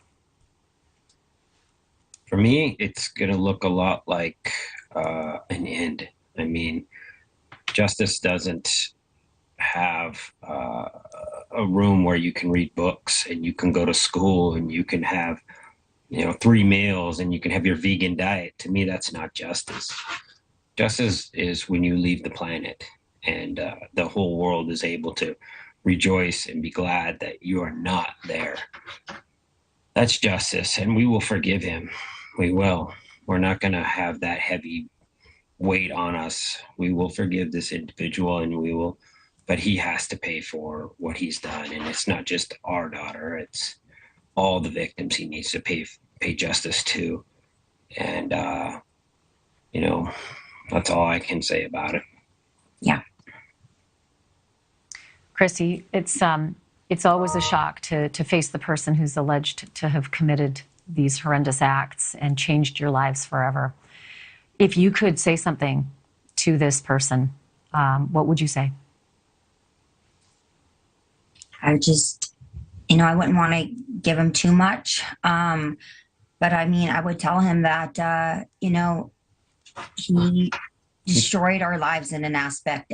Does he realize what he has taken from us, from these 4 families? I mean, Ethan was a triplet. Maddie was an only child. Xana had siblings. Kaylee was one of 5. She was the middle child. She had 2 older siblings, 2 younger siblings. Just the immense loss. I mean, did he really think? I mean, he did really think about it, which makes it really hard. But why? And I would add to that if you were looking for cruel girls that were bullies to you through your life when you were struggling, you picked the wrong girls.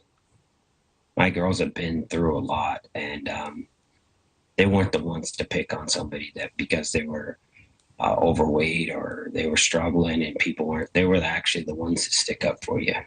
So yeah, you picked the wrong person if you were looking for vengeance on some people that were mean to you in your life, and you picked the wrong community. And we're gonna have to hold you accountable for that mistake. Speaking of that accountability, has the prosecution or anybody from the prosecutor's office discussed the option of a death penalty? Because victims' families are consulted typically throughout the process, and this is an option on the table in the state of Idaho. We've talked with them. We've had multiple meetings.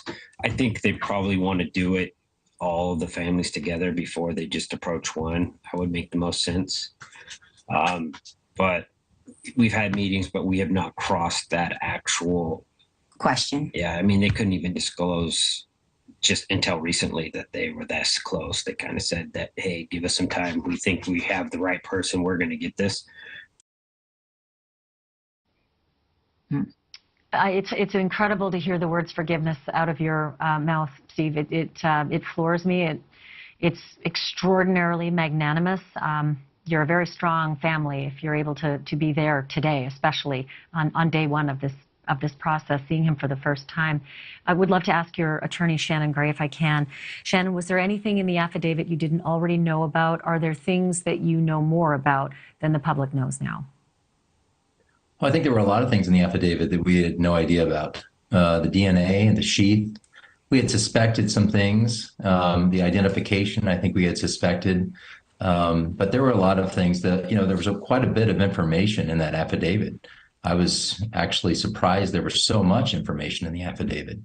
But, it looks like it's a solid case. And, I kind of look at the case in two different ways. As a former prosecutor, I look at it as a prosecution case, and it looks like a solid case. And then I flip the hat and I say, okay, as a criminal defense attorney, how would I look at it? And I still have a hard time with the evidence that's been mentioned in the affidavit.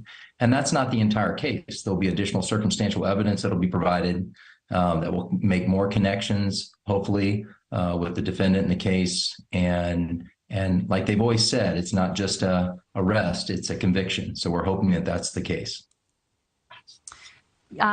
Steve and Christy, when we covered the tragedy that befell Gabby Petito, her father, Joe Petito, said that there were some lessons that he learned very early in the process, and that was to pay particular attention to your other kids because they are going through an immeasurable trauma. Have you had a chance to navigate this with your other kids, with Kaylee's siblings, and have you charted a course forward? Yes, we have our two are adults and they are grown, and we have talked to them, and they know, they can reach out to grief counseling and whatnot.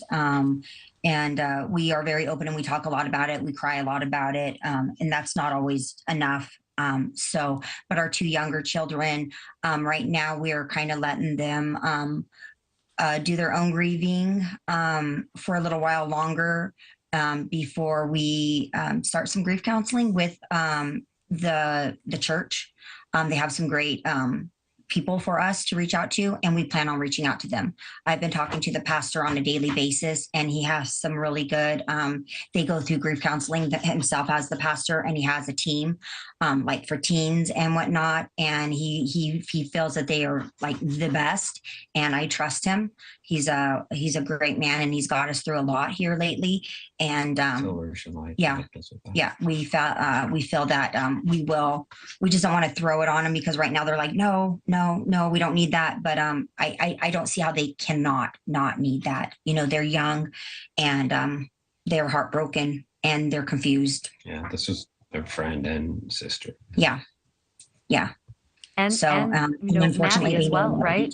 Yes. I would assume that Kaylee's siblings were very close with Maddie as well. This is a tremendous amount of burden to try to process for them. Yeah. Yeah, Maddie was very kind and had been a sister to them for so long that it was just, we took for granted that she was there and that she would always be there. So yeah, it hits everybody a little bit different, and you have certain memories that you tie to certain individuals. So it's my girls miss them both, and my son is torn. It's something we're gonna have to work together. We're not very good at this kind of stuff, but we're gonna have to figure it out. Yeah, we're not, and it's not something you want to be good at. But just I'd like to, as a family. I'd like to introduce you to Joe Petito. I think it might be, helpful just in terms of the advice from somebody who's been there first. Yeah. Yeah, we're not. Be pleased to do that. Shannon, we'll speak after the program, and I will connect all of you together. I do want to ask you, Steve, about some of the information in the affidavit. It seemed as though the police had their eyes on this suspect within 2 weeks of the crimes being committed, and yet for 4 more weeks, he was in Moscow, he was in Pullman, he was crossing the country. And I wanted to get your thoughts just on the notion that there were so many other people, classmates, neighbors, both in Washington and in Pennsylvania, who may have been at risk because they were so close to him before he was actually brought in cuffs. What were your thoughts about that? I think we all kind of shared that as a community, that there was a risk of somebody being out there. And I took that very personal, because I had so much weight on top of me, and I knew all these other victims that were associated with my family were being hurt with just overall media and coverage. But these guys, there's no perfect way to do this. And these officers they did an amazing job. And I was hard on them, and I'll come out and say that I owe them all the gratitude in the world, and I've always supported the police. But it's the school of thought that I come from. Like, everybody can do their best, and they need to come to the every day trying to be the best person that they can possibly be. So I won't back off of that, but These guys did an amazing job. They need more credit than they had. I mean, people think Idaho is so old, old fashioned and out back, but these guys, they hit a home run, man. That affidavit is impressive.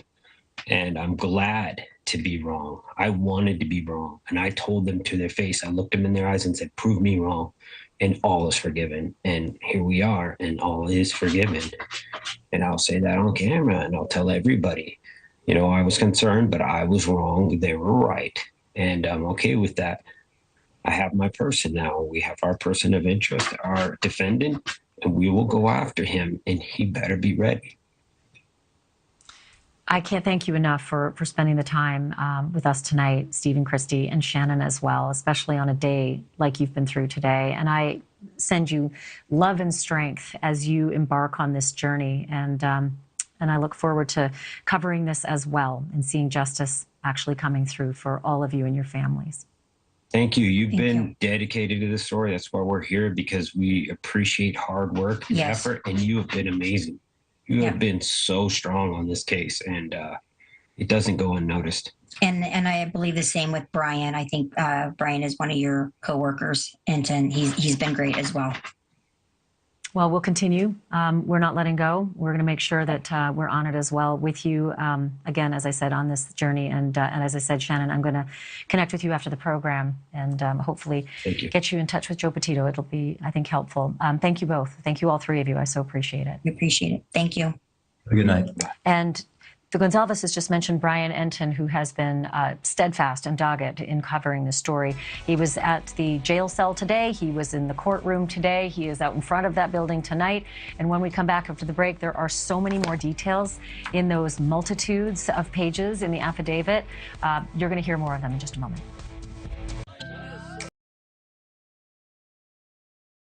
I'm CEO of YouTube. They're actually not from Pennsylvania, but the killer is. The killer's from Pennsylvania, but they're from Idaho. All right, let me sum up my thoughts real fast, because I only have about 2-minute commercial break. Scooby-Doo, thank you for the comment. I pinned it. Guys, he's not charged. He's not guilty yet. Everybody needs to stop doing this public lynching. And I don't mean like us channels. I mean like news reporters that get millions of views, creators that get millions of views, need to stop lynching him.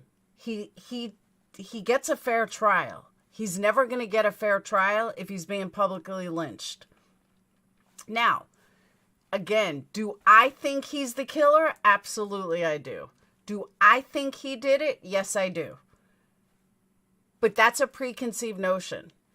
I should not be saying what I think because there's no evidence yet. I mean, there's little evidence, but there's not a lot of evidence. We don't know what they have. They could have a shitload of evidence, but to be fair, we should not have any preconceived notions until all the evidence is in. Because again, it could take us by surprise. It could be that he got somebody to do this for himself. That he got somebody to do this and gave someone a car and a knife and said, this is what you're going to do. We don't know. And that is a real possibility too. Do I think that's what happened? I don't know. Is it probable? 50-50? Is it possible? 50-50? Could he do it? 50-50? Maybe. We don't know. But if the guy... See, that's another thing, Jerry, too. Where's his DNA? Is his DNA under their fingernails? Is his DNA, is there blood in his car? That's what I want to know. But even if the blood was in his car, it still doesn't negate the fact that it's very possible he could have given them, he could have set this up. He could have totally set this up with someone. Do I think that's what happened? No, but it's still possible. And a public lynching is not, it's just not good. Because remember, and I'm going to say this to the very end, all you need is one juror, just one, to have reasonable doubt. All they have to do is put in reasonable doubt. And I got news for you. The trial is going to be really interesting.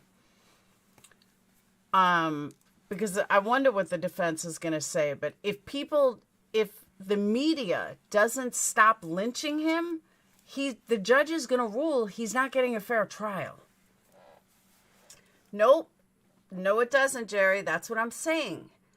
Yes, Alicia, if there's blood in his apartment, then he's guilty. Then you can't say he gave it to someone else.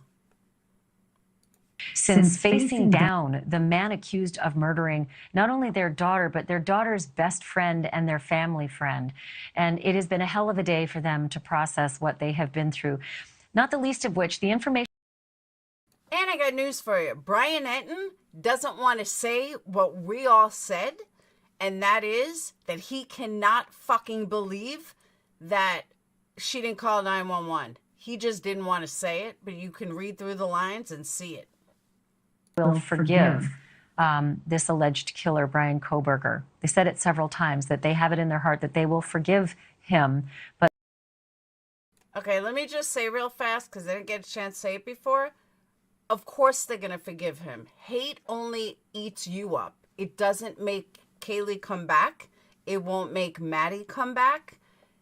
Hating someone else forever is like drinking poison, thinking your neighbor's going to die.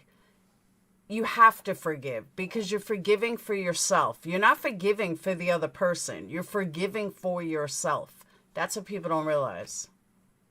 But that if he wanted to play God, he would have to meet God. And to that question, they said they are supporting a death penalty if when the state approaches them to get the family's input on whether to seek the death penalty. That often happens in these processes. And many times families will weigh in and say no for various different reasons, sometimes moral, sometimes because it's more punitive, they think, to serve out life in prison. But they said they do want the death penalty and that the families will all work together towards that. He also says that he was hard on the police early on as they were so tight-lipped, but that he says he's fully forgiven everything that he may have said or felt before because of the job that they've done in bringing in this suspect. Just a remarkable interview. I want to go back out to Brian Enton, who's standing by live outside of the jail. I say the jail, but it's also the courthouse, because that's where you spent your day today. Just give me a read for the people of Moscow, because this has impacted them overwhelmingly. This town has not seen a murder in 7 years, and now this. And that courtroom was so small, Brian. Just take me inside there. Yeah, I think that's a really good point. I mean, just because there's been an arrest, now this community has to go through the trial. And I just want to go back to your interview for a second, because I'm just so sad for that family. And I just think, like, people lose track of the fact that these families are going through this, and it's become sport for so many people online to follow this. And you know, they just explained to you, you know, now that the trial has started, and I was in the courtroom, I mean, they're just sitting right behind the man accused of killing their daughter. I mean, this is going to be so hard, this next phase of all of this. And I was just so struck by what Christy said when she said, you know, if my daughter could be in jail forever and read books and I could talk to her on the phone, that would be so much better than the situation that I'm in right now. And I just, you know, I think people felt like, okay, now there's been an arrest and everybody's just so relieved. But this is now the beginning of a new, really, really tough process for the families and also for this town. I mean, it is the beginning, because this affidavit is the tip of the iceberg. There's still so many more questions that I have than answers. There's still some real mysteries about what happened that night and what Dylan Mortensen saw. I mean, a witness, an actual witness to the perpetrator inside that house is just unheard of. We just didn't think this was going to happen. So, Brian, it means that you and I have a lot more work still ahead of us. And thank you for all of the work you've been doing till now. Just an excellent job. Thanks, Ashley. Also, as is evidenced by the Gonzalez's saying it too. Still to come, if this Now murder suspect, murder defendant Bryan Kohberger is guilty of this crime. He might just be the worst student of criminology of all time. If it is him, he basically left his business card behind at the scene. But why did it take almost 8 weeks to come to this phase, to come to this point? Especially since they had the killer's DNA from the very first moment. The man who hunted down and then caught the Golden State Killer after decades on the lam, he joins me next with a lot of great insight. All right, guys, I got a question. For all of you that have him hung already, all right? How do you know he didn't sell the knife to Ethan? How do you know that the knife was even in his possession at any point in the last 3 months? Maybe the girls bought the knife. Maybe the girls picked up the knife, and that's why he was in Idaho so much, because one of the guys bought the knife. We have no idea yet. That's what I'm saying. My DNA may be on something that I sold. What if I sold clothes to, forget candles. Let's say I sold a shirt to somebody or a jacket to somebody on Poshmark. And they were wearing that jacket when somebody got murdered. Guess what? Guess what? They're going to come after me because my DNA is on that jacket. What if he says the knife had been stolen? That's my point. We don't know. That's why I'm saying people need to not, why would she call 911? Are you kidding me, Jerry? Why wouldn't she call 911? Why wouldn't she call her roommates? Why wouldn't she call somebody? No, but I'm saying to him, they haven't found the knife yet. They don't even know if that knife, maybe there were 2 knives. And he grabbed the wrong sleeve for it. We don't know. And that's another thing, Tatum. Why was only his DNA on it? I'm doing this from a defense argument. How come his DNA was the only one on it? There should have been the original guy that sold it to him, the store, somebody. They lived in a party house. Think about it. Don't automatically assume because there's one single DNA on it that he's guilty. You don't know. Black Velvet didn't leave. Nobody's causing you to be here. But people like you, Black Velvet, is what scares me about juries. Because before you hear all the evidence, you already have them guilty. It's people like you that put 20,000 innocent people in prison every fucking day, every year. It's because of people like you who already have this guy guilty from an affidavit. Unbelievable. And people wonder why jurors are so fucked up. Black Velvet, what are you talking about? He's stuck in a poo's ass. The fuck are you babbling about?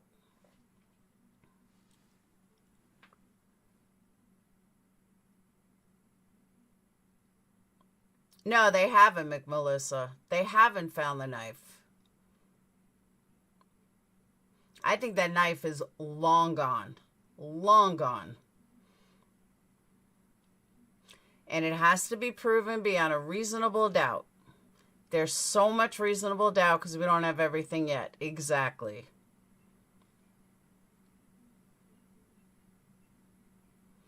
Absolutely, and Meg. Well, then go speak to them, Black Velvet. Bye-bye. Have a good day. All right, as a matter of fact, you live with 3 lawyers, and not one of them told you to not assume that somebody's guilty before a trial. They're pretty fucking bad lawyers then.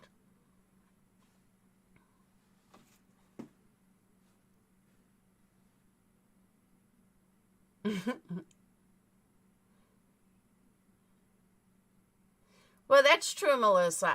We don't know for sure that they haven't found the knife. You're right about that. But I think it would have been in the affidavit.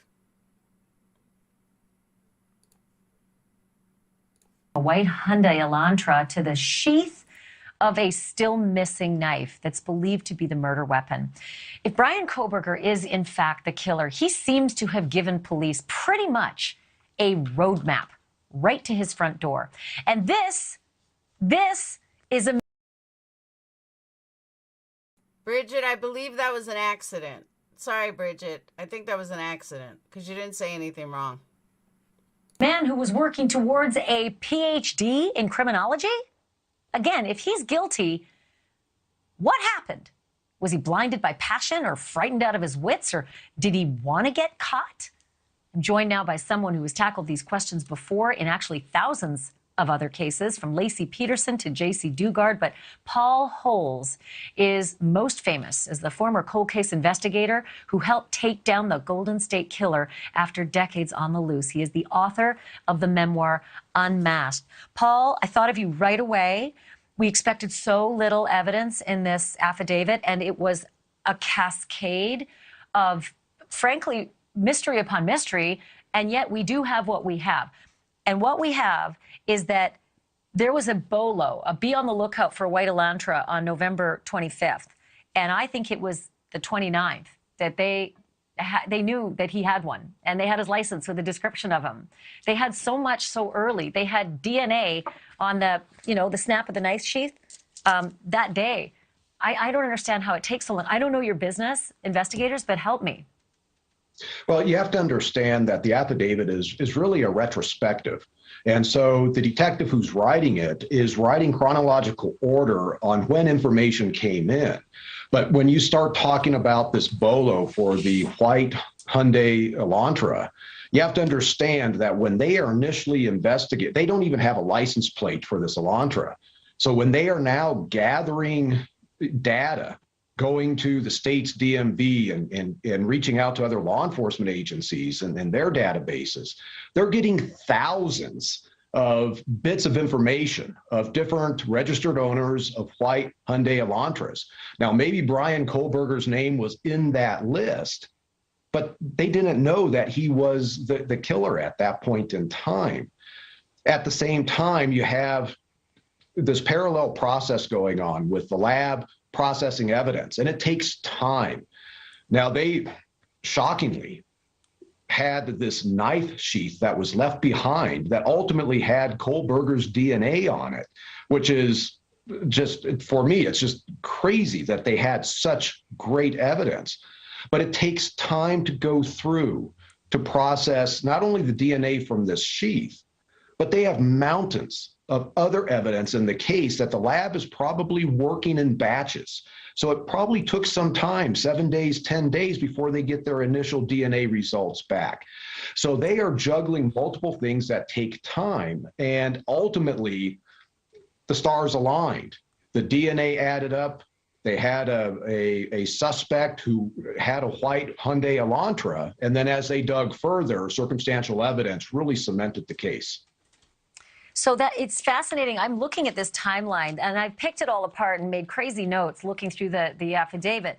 But November 29th, a Washington State University police officer gets an Elantra and takes it right to Kohlberger's apartment. He sees that there's this Elantra. The bolo's been out for 5 days, or 4 days, and he sees this one at Kohlberger's apartment. So he can read the plate, and he says it's a Pennsylvania plate. If you were to look at that plate, you got a stop on August 21st where there is body cam video with a guy with bushy eyebrows. And we know from day one that Dylan Mortensen said the guy in my house that night had bushy eyebrows. Then you get a second body cam, and that's on October 14th. And that one was also, this one was also Washington State University officers, and there is body cam, presumably to show bushy eyebrows.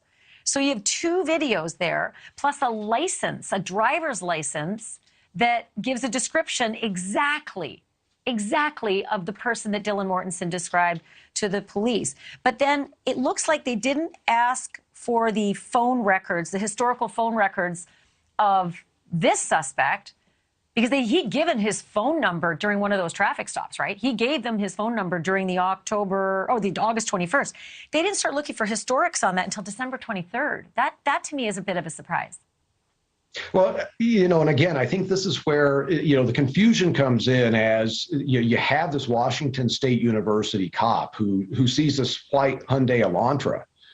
But this is one of many tips that law enforcement is fielding at the time. So until they have something that causes them to focus on Kohberger, they're having to try to sort through all of these tips.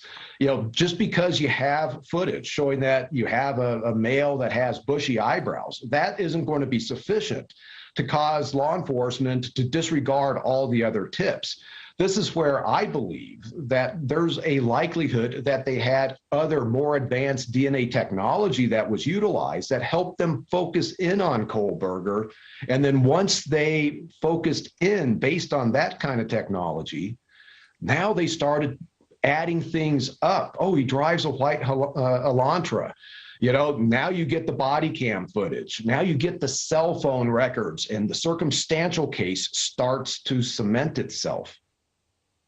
Did you have a bit of a flashback to the Golden State Killer? Because I got to say, I heard in this affidavit that Bryan Kohberger applied for an internship at the Pullman, Washington Police Department just in the fall, just a couple months ago. So presumably it is sometime around the murder, right? The murder's on November 13th, and sometime in the fall he's applying to be an intern with the cops, and the Golden State Killer is, of course, a cop, and of course the familial DNA that you worked to find him.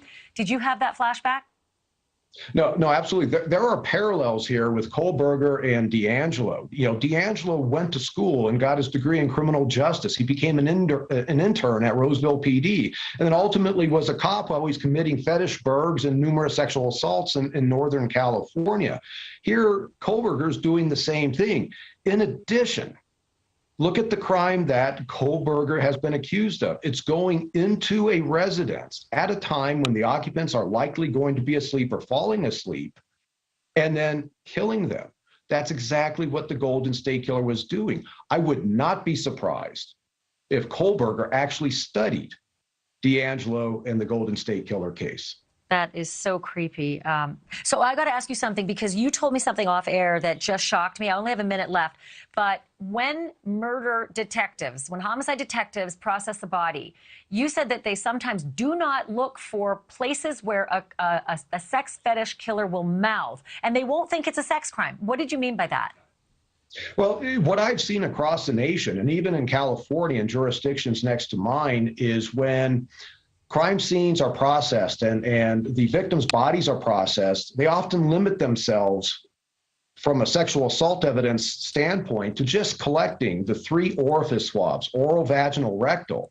And then if those are negative for just semen, and a pathologist says, I see no injuries to these orifices, they say, well, there's no evidence of sexual assault. But they often don't swab types of evidence that you can't see, such as saliva around the victim's mouth, in their hair, on their neck, on the intimate areas of their body, even down onto their toes or feet, where we sometimes get offender DNA and saliva.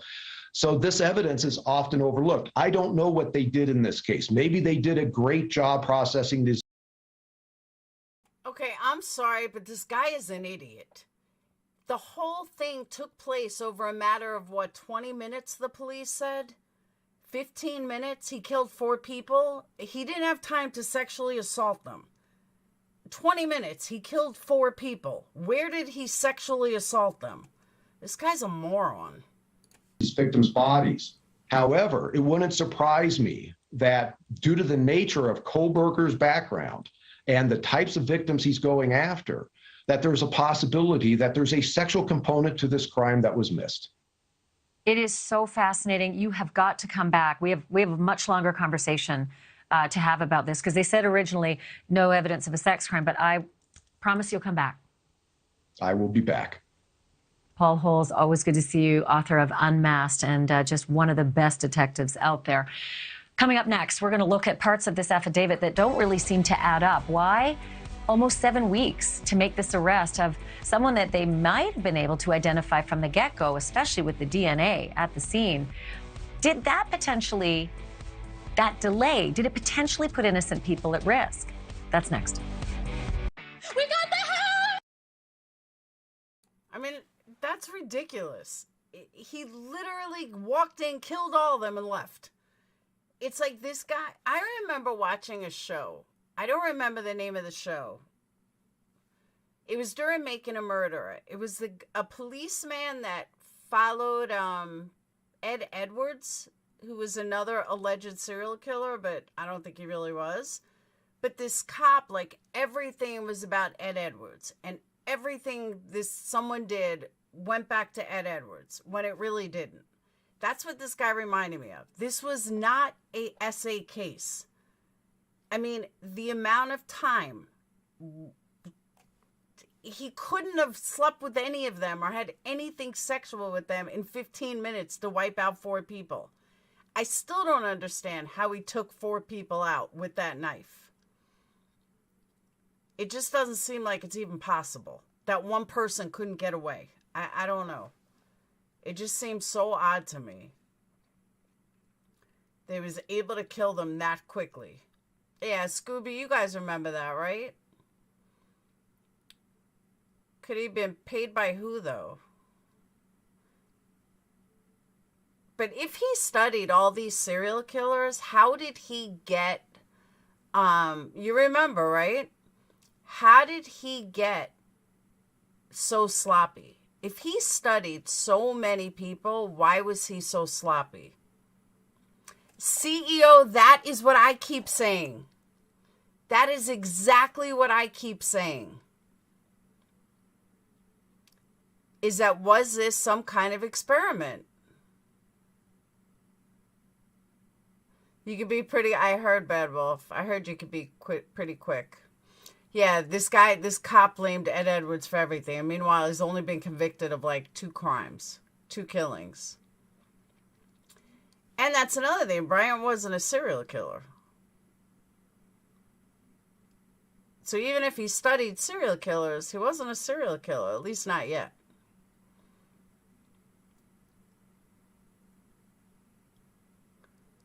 But even 4 people in a matter of minutes, and everyone's saying, here's another thing. Everyone's saying what a shock that what's her name was in. That, what's her name? Dylan was in such a shock. But you remembered bushy eyebrows. I don't know if anyone has ever been that scared of something. You don't remember anything. You're not going to remember bushy eyebrows. You're not going to remember squat.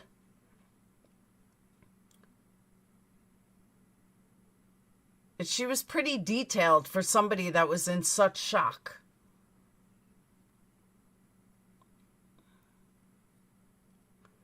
There's no... I thought that 2 miles, but no, they're saying it's not true. What shocked her was seeing a masked man. Not shocked enough to call 911, but shocked enough to remember bushy eyebrows.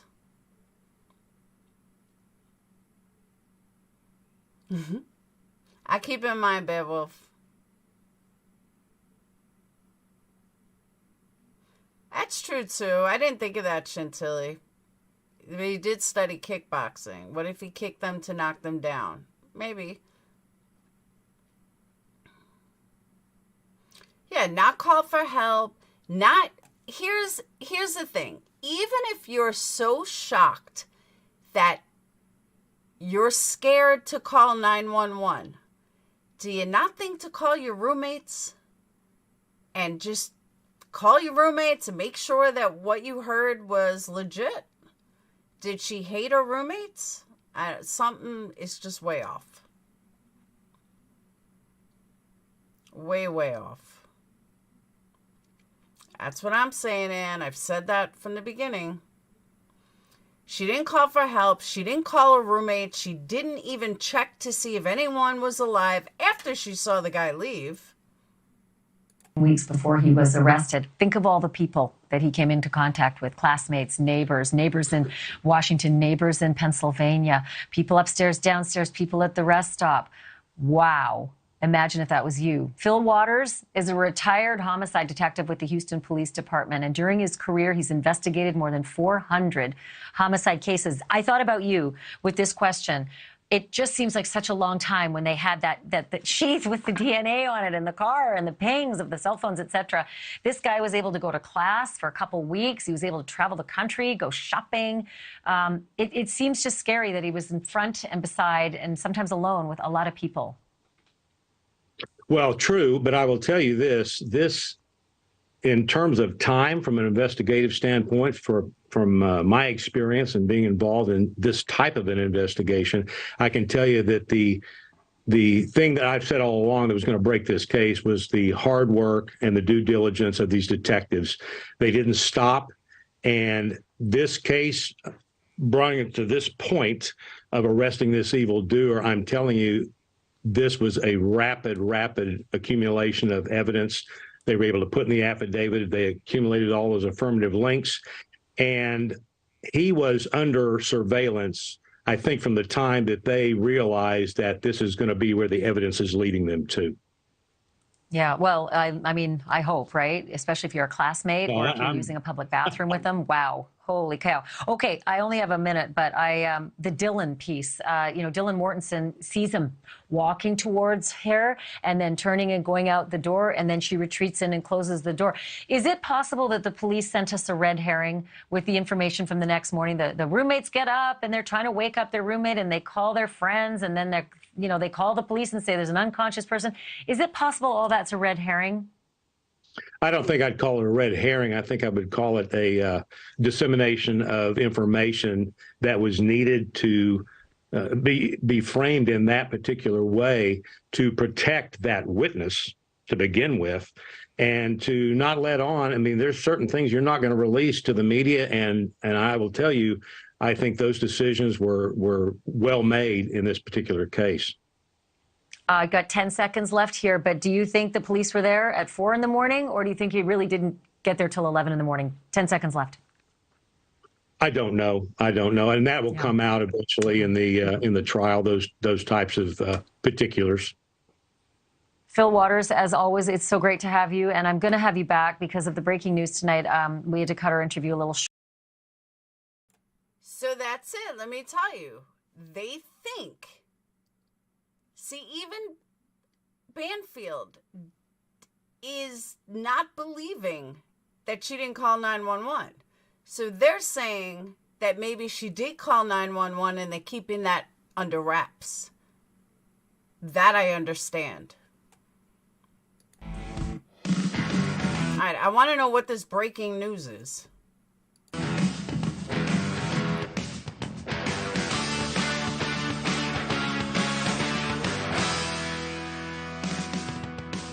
How you doing? I'm Chris Cuomo. This is a big night. We're live, of course, so let's get after it. We've got big updates today in the Idaho murder case. The suspect made his first court appearance in a Moscow courtroom, his family behind him. But most importantly, we now have the what, the where, the when, and most importantly, the why.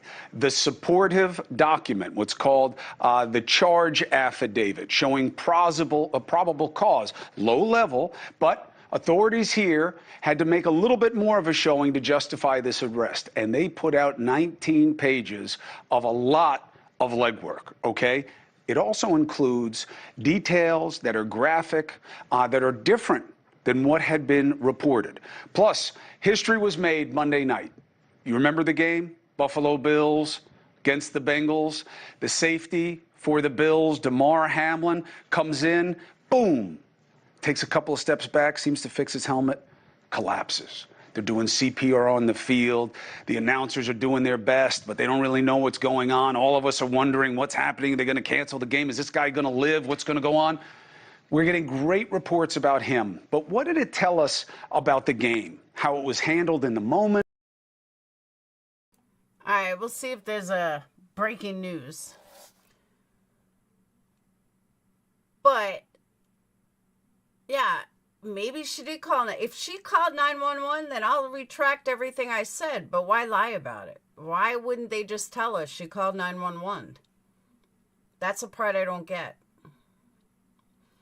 And we just may not get that answer. But it would make a difference, in my opinion.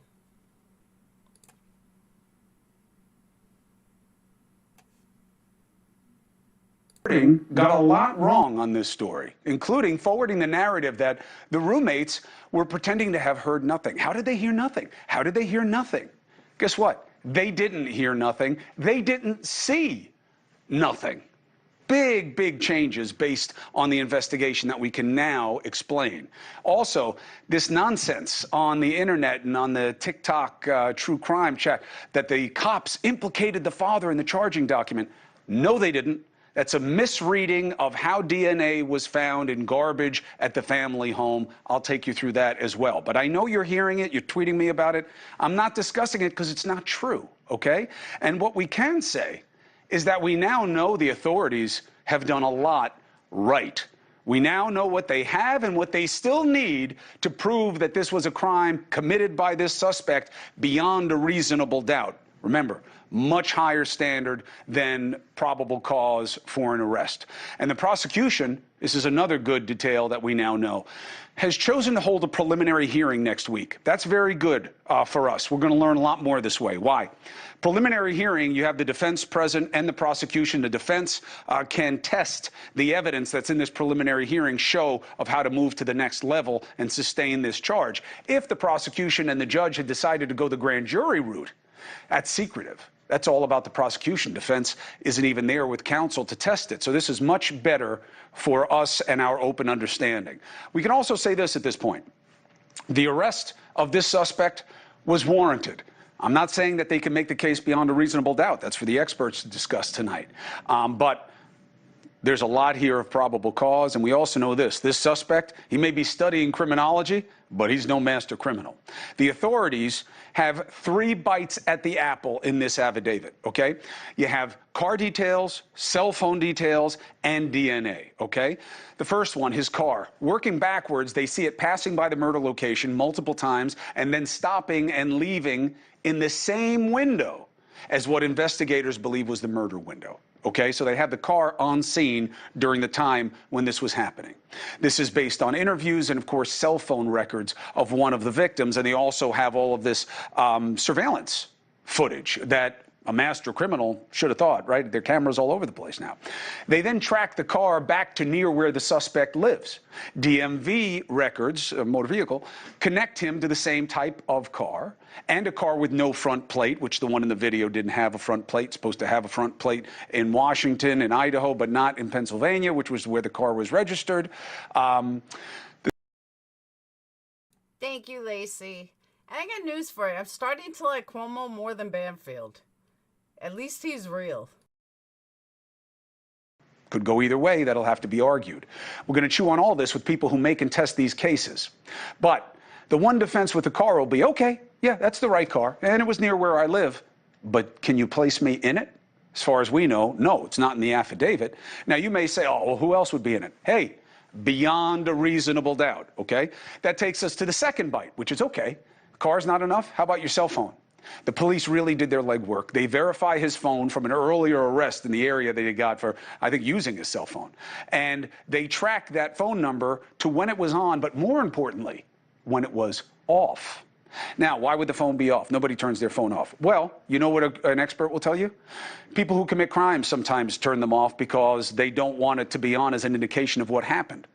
Could that be reasonable doubt?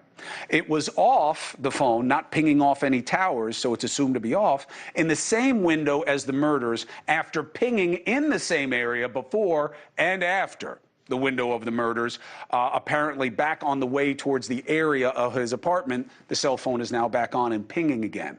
Why was it off during that time and in that specific window? There's also evidence of his cell phone being used in the area of the house before this, at least 12 times in that white Elantra in the month before the murders. This will be a tricky one for the defense, but the absence of pings, meaning cell tower activity, does not mean that he was absent from the scene. right? Just because you can't prove that it was pinging doesn't mean he wasn't there, but you don't place him at the scene through the cell phone either because there's this window of absence. Well, we know he was near it right before that window. Okay, is that reasonable doubt? That takes us to the third bite. Okay, the car's not enough. The cell phone's not enough. How about this? Everybody was saying, we said it here because this is what the report was, the reporting was that was being put out and not contradicted by the investigators, which I actually applaud, by the way. The roommates, how didn't they hear anything? How didn't they hear anything? This weird call the next morning, and they didn't call, they didn't see. How could they not see all this brutal murdering going on?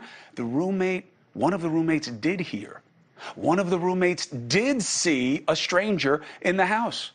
One of the survivors, they annotate her name as DM in the affidavit, heard commotion, heard someone say, now you see this? This is a great tool that they developed here at News Nation. This is 3D imaging of the actual home.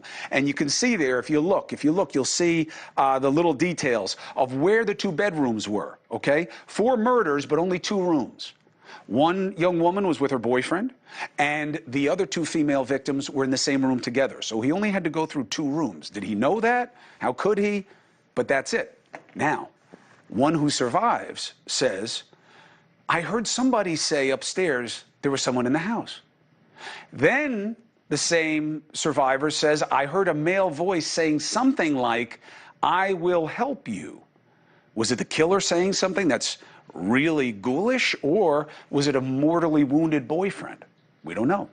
And then, what blows much of the roommate hate out of the water, the same survivor sees a masked man, opens her door again, because she'd heard the commotion, she'd heard these different things, she heard those voices, she opens her door. Remember, it's somewhere after 4 o'clock in the morning. Opens the door, and she sees a masked man with his eyes exposed. She remembers bushy eyebrows, about 6 foot, 5'10", not very muscular. That matches up with the suspect. If you look at details to details there, 5'10" or taller, 6 foot. Bushy eyebrows, you know, you judge for yourself. Athletic build, not muscular. He's put at 185 pounds, 6 foot. I'm barely 6'2", about 225, 230. So just for points of comparison. She says she opens her door and he's walking right toward her. Now, if we get that 3D image back up there that a member of our team, Isabel, put together for us with this, that means that he most likely had to be coming. The entrance and exit for this building, the kitchen, is on the 2nd floor. So if you look to the right part of your screen, in all likelihood, for her to see him, her bedroom was just to the left of your screen, just off camera past those stairs, okay? So for her to see him coming toward her, reason suggests that she came from the right part. He came from the right part of your screen, past those stairs, not down the stairs, because she wouldn't have seen his face because her bedroom is adjacent to it. See where her bedroom is, just to the left? She wouldn't have seen his face. She would have seen his profile. So, 2 incredible things. One, she sees a guy masked like this coming towards her, and second, he walks past her out the glass, the sliding door in that kitchen there, that red dot that you see back there. Why did he walk past her? Why didn't he kill her like the others? What does that say? Was he in a rush? Was he freaked out by what he had done? You know, was he targeting? Now, before you say eyebrows and build, that's not enough. Maybe not. But there was a knife sheath from a Marine K-bar knife. Just coincidentally, do you remember I showed you this knife from my garage, a Marine K-bar knife? It is the exact model and style that was apparently used because the sheath was the same. The sheath with that knife comes in tan. This was a tan sheath that was left at the scene of the crime. And they found DNA on the snap of the sheath. Now, this is a really kind of mind-blowing thing. So why would he have brought the sheath in? The sheath is a belt sheath. So it's designed here. This is another one of the K-bar knives. Different color, but it doesn't matter. It's the same configuration. The belt would go through here. So he'd be wearing it like this if he was using it. So the sheath's not going to fall off. Well, maybe there was a struggle. Well, and what happened? They ripped off his pants? That doesn't make any sense. So the question becomes, why would he have brought it in with the sheath? And then if he's some master criminal, you know, this theory that he was just trying to see if he could get away with this, why would he leave the sheath? But anyway, all we know is there was a sheath there, and there was DNA on it that does not match any of the victims nor the roommates. But you know what it did match? According to genealogy DNA analysis, a sample taken from the garbage at his family's house that leads to like a 99.99998% chance that whoever the DNA that they took from the garbage is like that high a degree of probability they are the biological father of whoever's DNA was on the sheath. Who could that be? The suspect. So they have the car. They have it at the scene. They have the cell phone presence. They have the cell phone absence during the same window as they believe the murders happened. They have an eyewitness who saw a man leaving, and they have the DNA from the sheath, and maybe from a footprint, maybe other things. Now, is it enough to convict? Maybe not. Is it enough to arrest? Absolutely. So how does it lay out? How does it fuel prosecution and defense? And remember this, we only have to go through it for about a week because they're going to have a preliminary hearing, and that is going to be a great, great demonstration of how well the prosecution can make the case, because now they have a DNA sample from this suspect directly. What do they match that with? And what will the defense do to knock it down? Let's get right to the DNA and the forensics. Genetic genealogist C.C. Moore, who, remember, helped develop the technology and investigative tools that were likely used to match that DNA that they got from the garbage from the biological father, which was what was found against what was found on the sheath, and board-certified forensic pathologist Priya Banerjee. Actually, Priya, you know, I've said your name several times. I get it wrong every time. Give me the right pronunciation so I never do it again. It's Banerjee. Banerjee. Priya, thank you. So I start with you because as somebody whose name gets mangled all the time, I'm sympathetic to it. With everything I just went through, what stands out to you, Priya, in terms of what you're impressed to see in this affidavit? Well, you know, I think you went through a very detailed analysis, and I'm glad that we now know, we as the public, know these more investigative details, but nothing is as definite into tying someone to a scene as DNA. You know, I've been through this, talk about it, I testify about it, that sharp force injuries, which are like stabbing with a knife, are very up close and personal, very violent, bloody.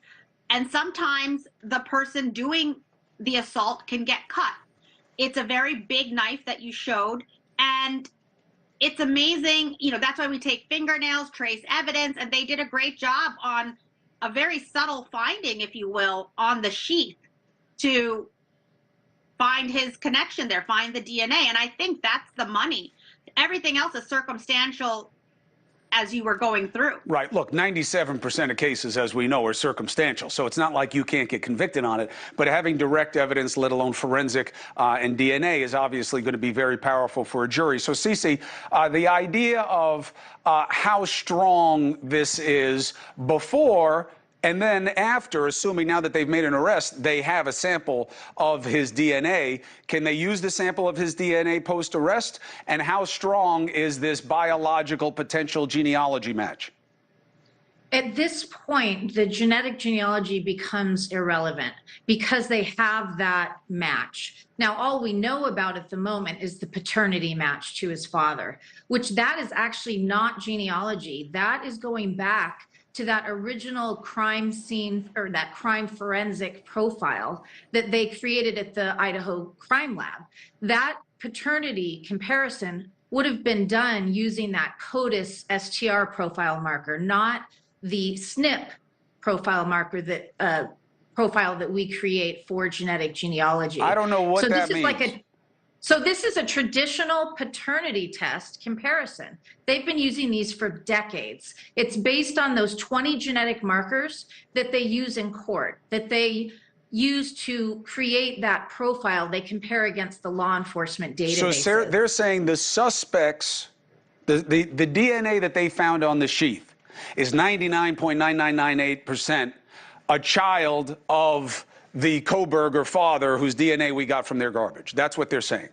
Exactly. So there had to be 3 steps with the DNA here. They used investigative genetic genealogy, it still certainly appears, to zero in on Brian. Then they got that surreptitious DNA from the trash. They didn't know if it was going to be his or his dad's, if they were both in that household. They just knew it was male. When they tested it, they were able to compare it against that crime scene DNA and see, this is a paternity match. This is actually the father of the suspect, not the suspect himself. And then they would take DNA directly from Brian after arrest and compare that directly and get that 1-to-1 match. Priya, you ever hear of somebody using a knife in a crime scene and leaving the sheath? I think it's quite possible. I mean, I don't always have all the information. Like, there's no candidate weapon in this case, actually, if you think about it. They haven't found the weapon. They luckily found the sheath. Right. Now, anything you find related to a weapon should be analyzed. And obviously here, it's the money, as I said, it's the critical piece. I'm hoping that someone, there's no perfect crime, as cliche as that sounds. And even when you plan a crime, he's educated, he has criminology background. Nonetheless, it's still a struggle. These are young, healthy people who are surprised. So up close and personal, even if you plan it out that, I'm not going to leave some trace evidence, it still happens. Yep. And so I think that's what we're really seeing here. Priya, thank you very much. Ms. Banerjee and CC Moore, appreciate you. Thank you both. Coming up now, so how does this work for prosecution and defense? Okay, now we got to put it to the legal minds. What do we see in this from a defense perspective that it is not as impressive as it may feel heading into it? And how does the prosecution use this? And what else do they need? We have 2 who do the job to lay out both sides. Next. All right, question, guys. Why am I supposed to hate Cuomo? I've seen a lot of comments like he's bad or something. Why do you guys hate him? Why should I hate him? I actually really like him. And he's very easy on the eyes. But what about him am I supposed to hate? He could turn on his dad like Casey Anthony did and say his dad did it. You never know. Yeah, but I see a lot of comments in chat from people about Cuomo. I'm just wondering. His brother, not him. What happened with his brother? Because I think Cuomo's bringing out some really good points. But, I keep thinking about Dylan, and maybe that's right. Maybe we were fooled by the police, and the cops really were there. And she really did call 911.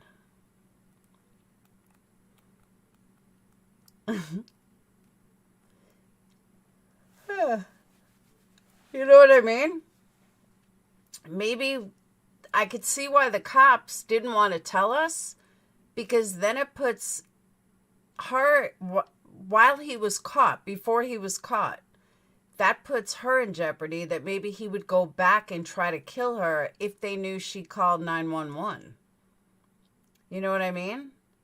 So maybe we're wrong and she really did call 911. But they couldn't let us know that because he hadn't been caught. And that makes sense. I mean, the more I think about it, that really makes sense. Because they didn't want him going back there to kill her. Oh. Or is that the only profile there? No, it said in the affidavit that there was only one male profile. They only found a single source profile. I remember when Cuomo was governor. But yeah, that's what I keep thinking about. That it was just... Because when Banfield said it was for her protection, I'm like, well, that makes sense. I didn't even think of that. That they have to say as little as possible. But I don't know. In the affidavit, they should have said it.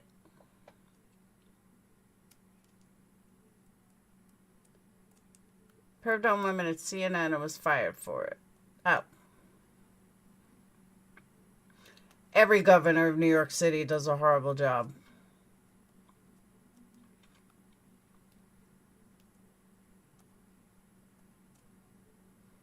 I don't know. I just feel like that would have been in the affidavit, maybe?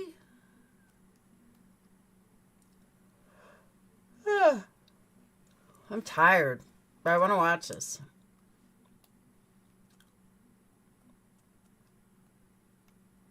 It's only 1:30 in the morning. So that's what I think. They would have stated it in the affidavit if she called 911. And maybe that's why they don't want to release the 911 call. Thank you, CEO. Wouldn't be said or redacted. It's not that nuts. Well, it is if the killer is still on the loose. On the ground with exclusive coverage. Brian seemed like he was on the night. If the killer is still on the loose, then yeah, I am, Dave. We have the basis of the arrest in the murder of 4 students at the University of Idaho. Do we see enough in the charging document to arrest? I say yes. To convict? High-profile trial attorney Mark Garagos, representing potential defense. Former prosecutor, retired FBI profiler, representing prosecution, Jim Clemente. Jim, good to have you. Mark, thank you. Let's do point-counterpoint. Jim, what you see in here, how far down the road does it get you to believe that this is the guy? Well, it gets me very far down the road. First of all, Chris, as you know, this is a probable cause affidavit, and they don't have to lay out their whole case here. They just have to make up probable cause, 51%, that there was a crime that was committed and this defendant actually was involved in the crime. So it's also not the end of the investigation. It will continue. But I think, obviously, the DNA evidence is extremely strong, and coupled with the other sort of circumstantial type evidence that they have listed in this affidavit, it certainly points to one person, and that person is in custody right now. Mark Garagos says no because... Well, first of all, the only thing I disagree with is 51%. My line nowadays is probable cause is my client breathing? The idea that the DNA is coming in, I think there's going to be a battle, because in fact, if you would ask this question of Cece, I think she would agree that, look, what they found was a suspect profile on the sheath. We don't know where the sheath was specifically. We don't know how it got there, but we do have a profile. They then went and they rummaged through the trash. They found some DNA. They then, and I would take one issue with you, Chris, I do not think that the way you phrased it is what happened, because what they did is they went to a specific database that the FBI uses, and that FBI database is very skewed. The reason for that is it's not one of these 23andMe's. It's not a genealogy database. It's not a one-to-one comparison. What they're doing right now is, I'm sure when he was taken into the jail yesterday, they already had a court order that he had to get swabbed for DNA. They're now doing a one-to-one comparison. That's the money shot for DNA. It is not this comparison between what was found in the trash in Pennsylvania and what was found in the scene in Idaho. Then you've got kind of a third component here, which is they went to a very lengthy analysis of the cell phone. Now, what people have to understand is the cell phone is not like GPS. Cell phone is when you use your phone, it hits a cell phone tower. But you can bounce between towers within 30 seconds. I've had murder cases where somebody has bounced between a cell phone 25 miles away within the span of 15 seconds. And add this one little fun fact, the phone did not hit anywhere near the crime scene location for the 2 hours surrounding the crime. What does that mean? Well, the police speculate he was in airplane mode. The defense will argue, hey, wait a second, you're using the cell phone triangulation with the towers to say this and to say that, and he was over here, but at the critical time, he wasn't at the cell phone wasn't there. You combine that with also one other fact that I think the defense will focus on. The first time they showed the video car shot of the Elantra, the FBI said, I believe it was 2011 through 2014. Well, guess what? The FBI changed their opinion once they found out that this young man, the suspect here, who's now the accused, had a 2015 Elantra. So there's going to be a lot of hay made over that as well. Jim, is this potato? Is this spreading doubt? Or do they have real problems with the evidence they have and the circumstances they're conducting? Mr. Garagos is doing exactly what his job is, which is to very vehemently defend a client who's being charged with something. But I will say that the scientist and the science behind this, when they do match his DNA with the DNA that was found at the crime scene, I think that will be an extremely important piece of evidence, solid physical and scientific evidence. And the rest, yes, people are going to be arguing about the ambiguities of cell phone evidence. But what it did, it also talks about his behavior. If he turned off his phone or turned it into airplane mode for exactly the time that it would have taken for him to go, do a pre-attack surveillance, commit the crimes, and come back, and then turned it back on, that's actually circumstantial evidence that can help convict him. Yeah, I mean, look, Mark, I love you and you're a mentor for me. But I think that the problem becomes that they have the pairing of the vehicle, where they'll have to prove that he was in it, or to a jury's satisfaction, is that his in and out with the car when it parks and when it leaves is the same window they believe from the roommate and the cell evidence that they have of the roommates is when the murder happened. And it is that it's a play on is the absence of evidence of absence. That's what we do with DNA all the time in rape cases. Here it's going to be, so we got this phone pinging all over the place on a road map that goes from where his apartment is to where the home is and then back to where his apartment is. And there's only this one hole with the cell phone, and it happens to be the same hole when the murders were committed. Is that going to be enough for a jury? Well, no, I don't think so. But I don't think that right now the prosecution is going to rest on its laurels. I really do not. Because they're going to want to find, what would be a powerful piece of evidence is if they located a place where he bought a knife with that sheath. So that would be, at that point you can hear the prosecution's closing argument.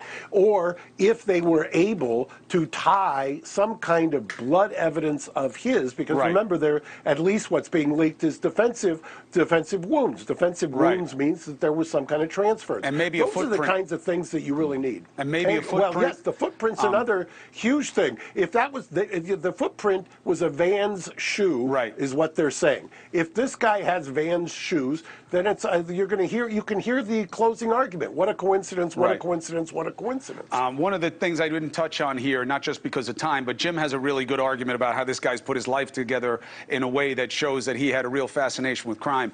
I didn't go down that road because I am not convinced this guy's any kind of mastermind. I've heard from people who know him, he's smart. You're bringing in a sheath with the knife, you got the footprints, you got the car all over the place that's so identifiable, you got your phone in a way, he could have used a burner phone, he's no genius. And he got caught. Mark Garagos, Jim Clemente, thank you both for laying out both sides. We'll see what additional meat the prosecutors can put on the bones, maybe as early as next week. Now, when we come back, I want to take you through the house because we now understand the horror that the survivors had to live and certainly, of course, the victims. But we can literally show how this key roommate testimony of seeing a man, we didn't even touch that with the lawyers. I know why Garagos doesn't want to bring it up. We'll show you and you can judge.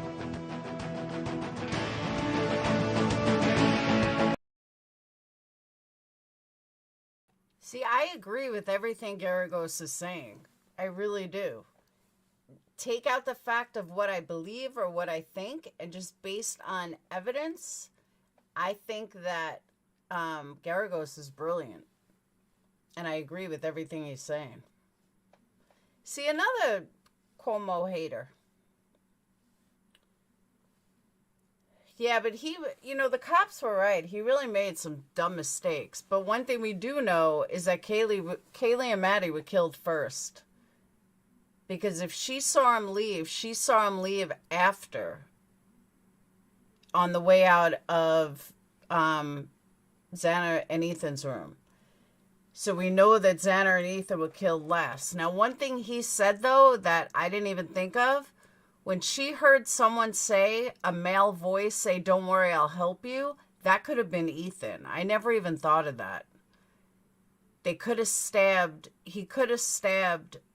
her first and then went after Ethan. So there's a good chance that Xana was third, Ethan was fourth. And it was Ethan's voice that said that. I never thought that. I never thought of that.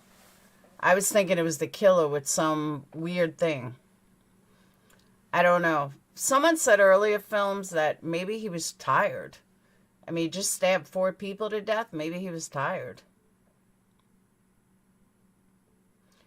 But what I don't understand, though, is why he went from upstairs and bypassed her room. Don't you think that Dylan would have been the target since he had to walk past her room to get to Xana and Ethan? That's a part I don't understand. Why would you walk past her room instead of just going in there? The sheath was in Maddie and Kaylee's. No, it wasn't. Police haven't released that, Janice.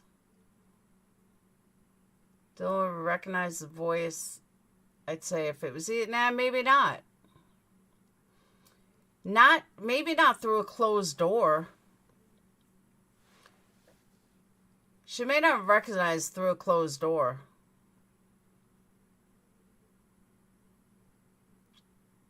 I agree with that, Giorgio. She definitely has a lot of explaining to do. But like even my kids, I can't tell who's yelling from the other side of the house. I just can't. And I know my kids' voices. The sheath was next to Maddie, according to the affidavit. The sheath was as well in the affidavit. All right, K-Rox. PCA said the sheath was in the bed. No, it wasn't. Didn't say it was in the bed. He didn't want to kill Dylan. Yeah, but why didn't he want to kill Dylan? Why did he bypass Dylan and go to Ethan and Xana? No, Anne, that was never stated.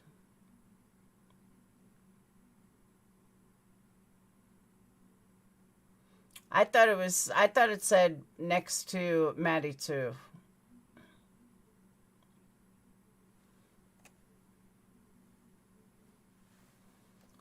You assume they killed those girls first? No, you can tell by the way he walked out of the house that Xana and Ethan were last. Otherwise, the killer wouldn't have been walking towards Dylan. He would have came down the steps and turned right. So now we know that Maddie and Kaylee were first. It was next to Maddie in the bed. That's what I thought, Bridget. No, because Xana was killed in her bed.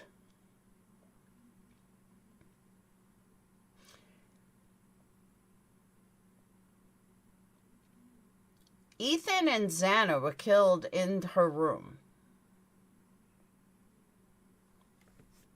All right.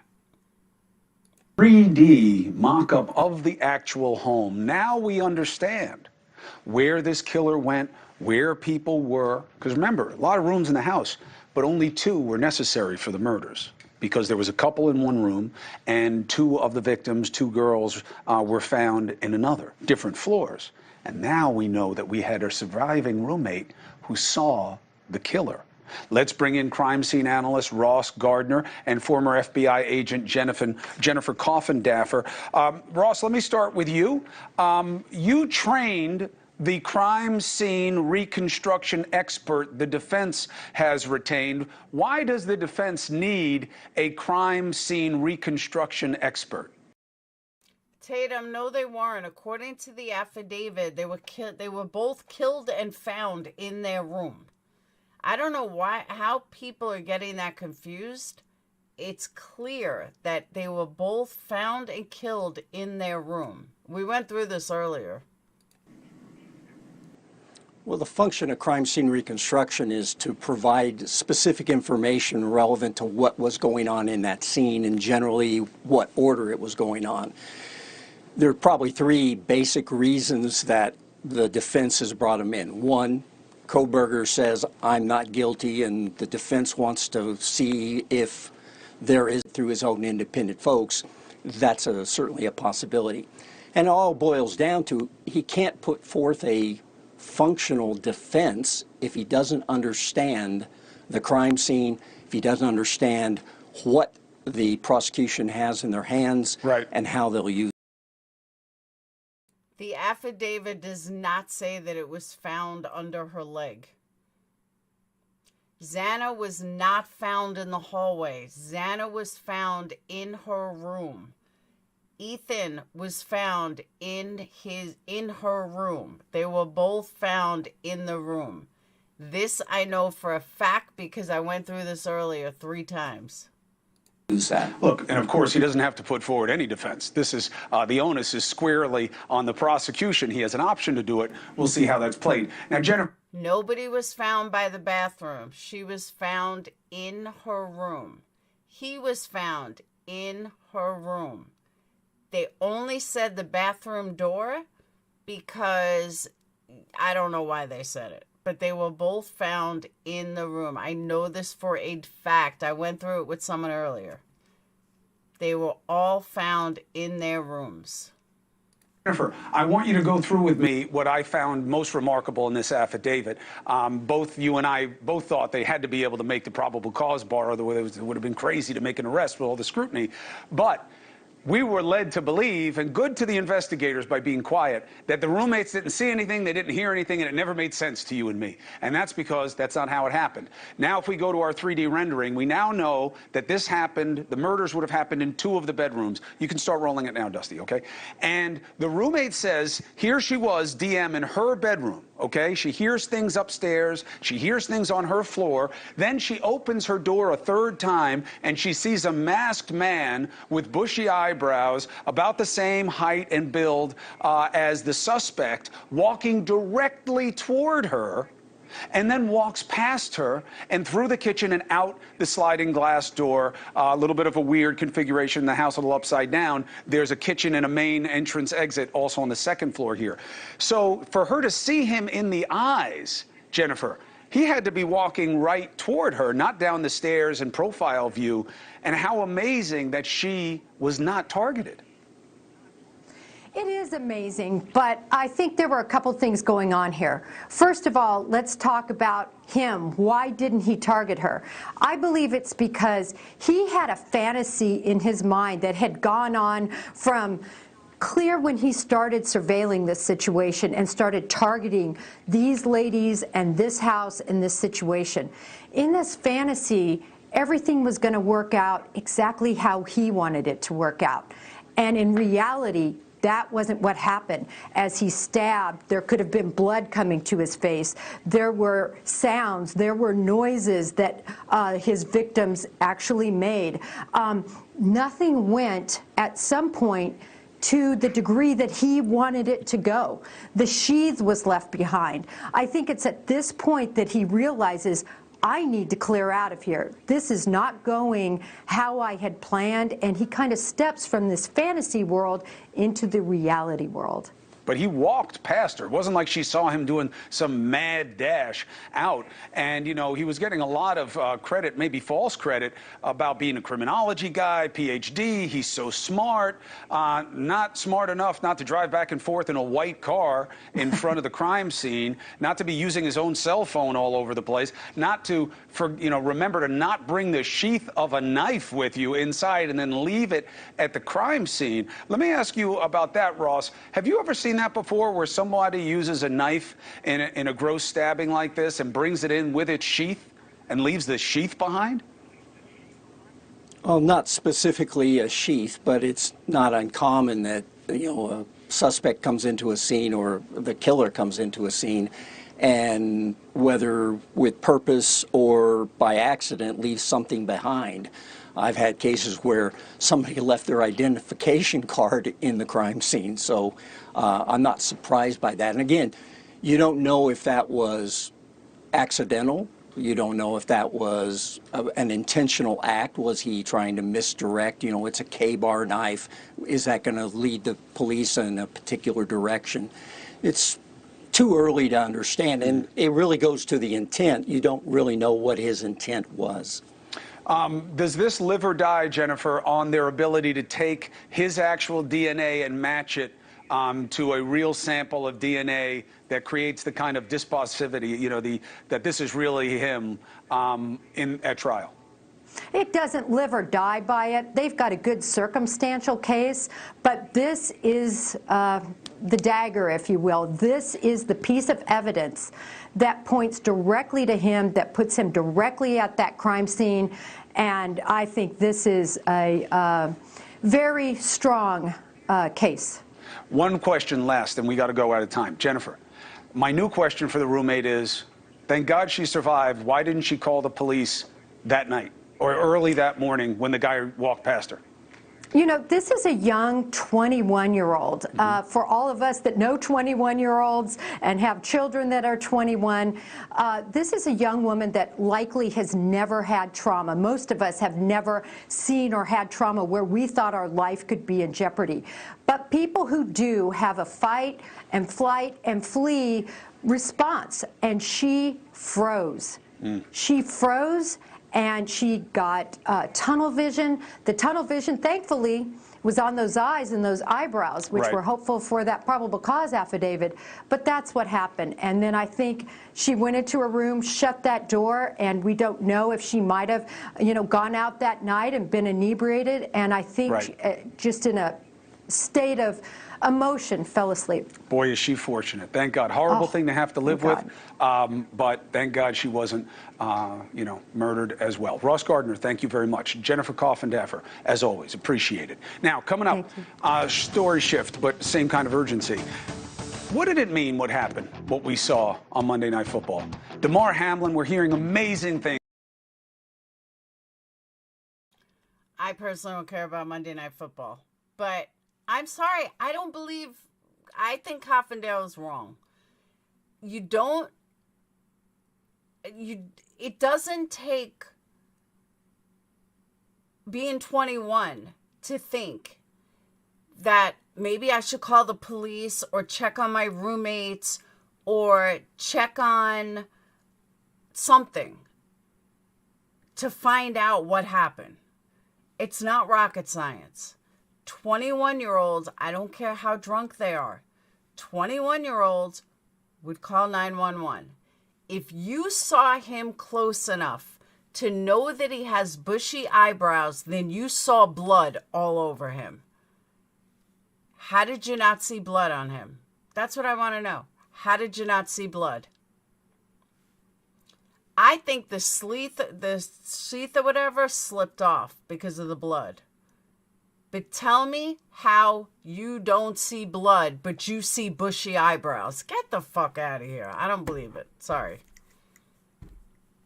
You're on your toes at 21, exactly. And I'm sorry, I just don't buy it. 4-year-olds know how to call 911. But I'm just saying, you saw him enough to see bushy eyebrows. Then you had to see blood. Exactly. It's a masked man in your house at 4 o'clock in the morning. That's true. She'd quickly sober up. I'm just saying, if he was close enough or there was enough light for her to see bushy eyebrows, then she saw blood.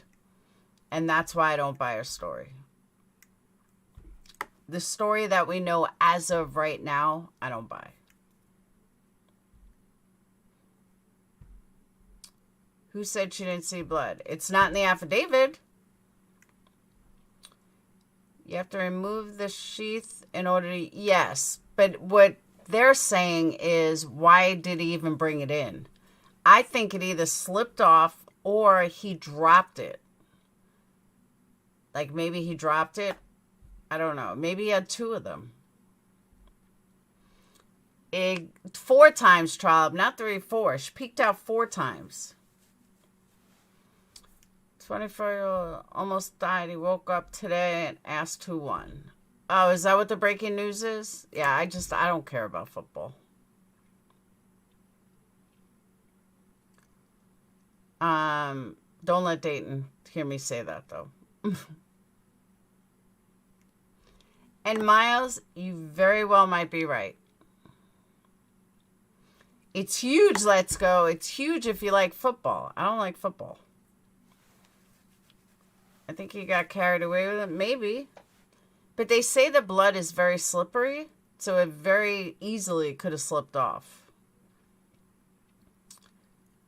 But she saw bushy eyebrows. I mean, if he's wearing all black, it's got to be pretty light to see bushy eyebrows. And if he was that close, he saw her. I don't know. It's something about it just is weird. Something about it isn't right. If she didn't call. Stranger in mask, yells, screams, cries, dog barking. Man, don't worry, I'll help you. And she couldn't call 911. iPhone, you don't even have to speak. Push the darn button. Exactly, Tony. It's amazing. I'm happy for Damar. But right now, I am going to bed. I'm exhausted. I've been on for a while. Is blood shiny on black? I don't know. But again, he was close enough that she saw bushy eyebrows. So that tells me something. I don't know. All right, but I'm out. I'm going to bed. I'll see you guys tomorrow. Have a wonderful night. Peace out.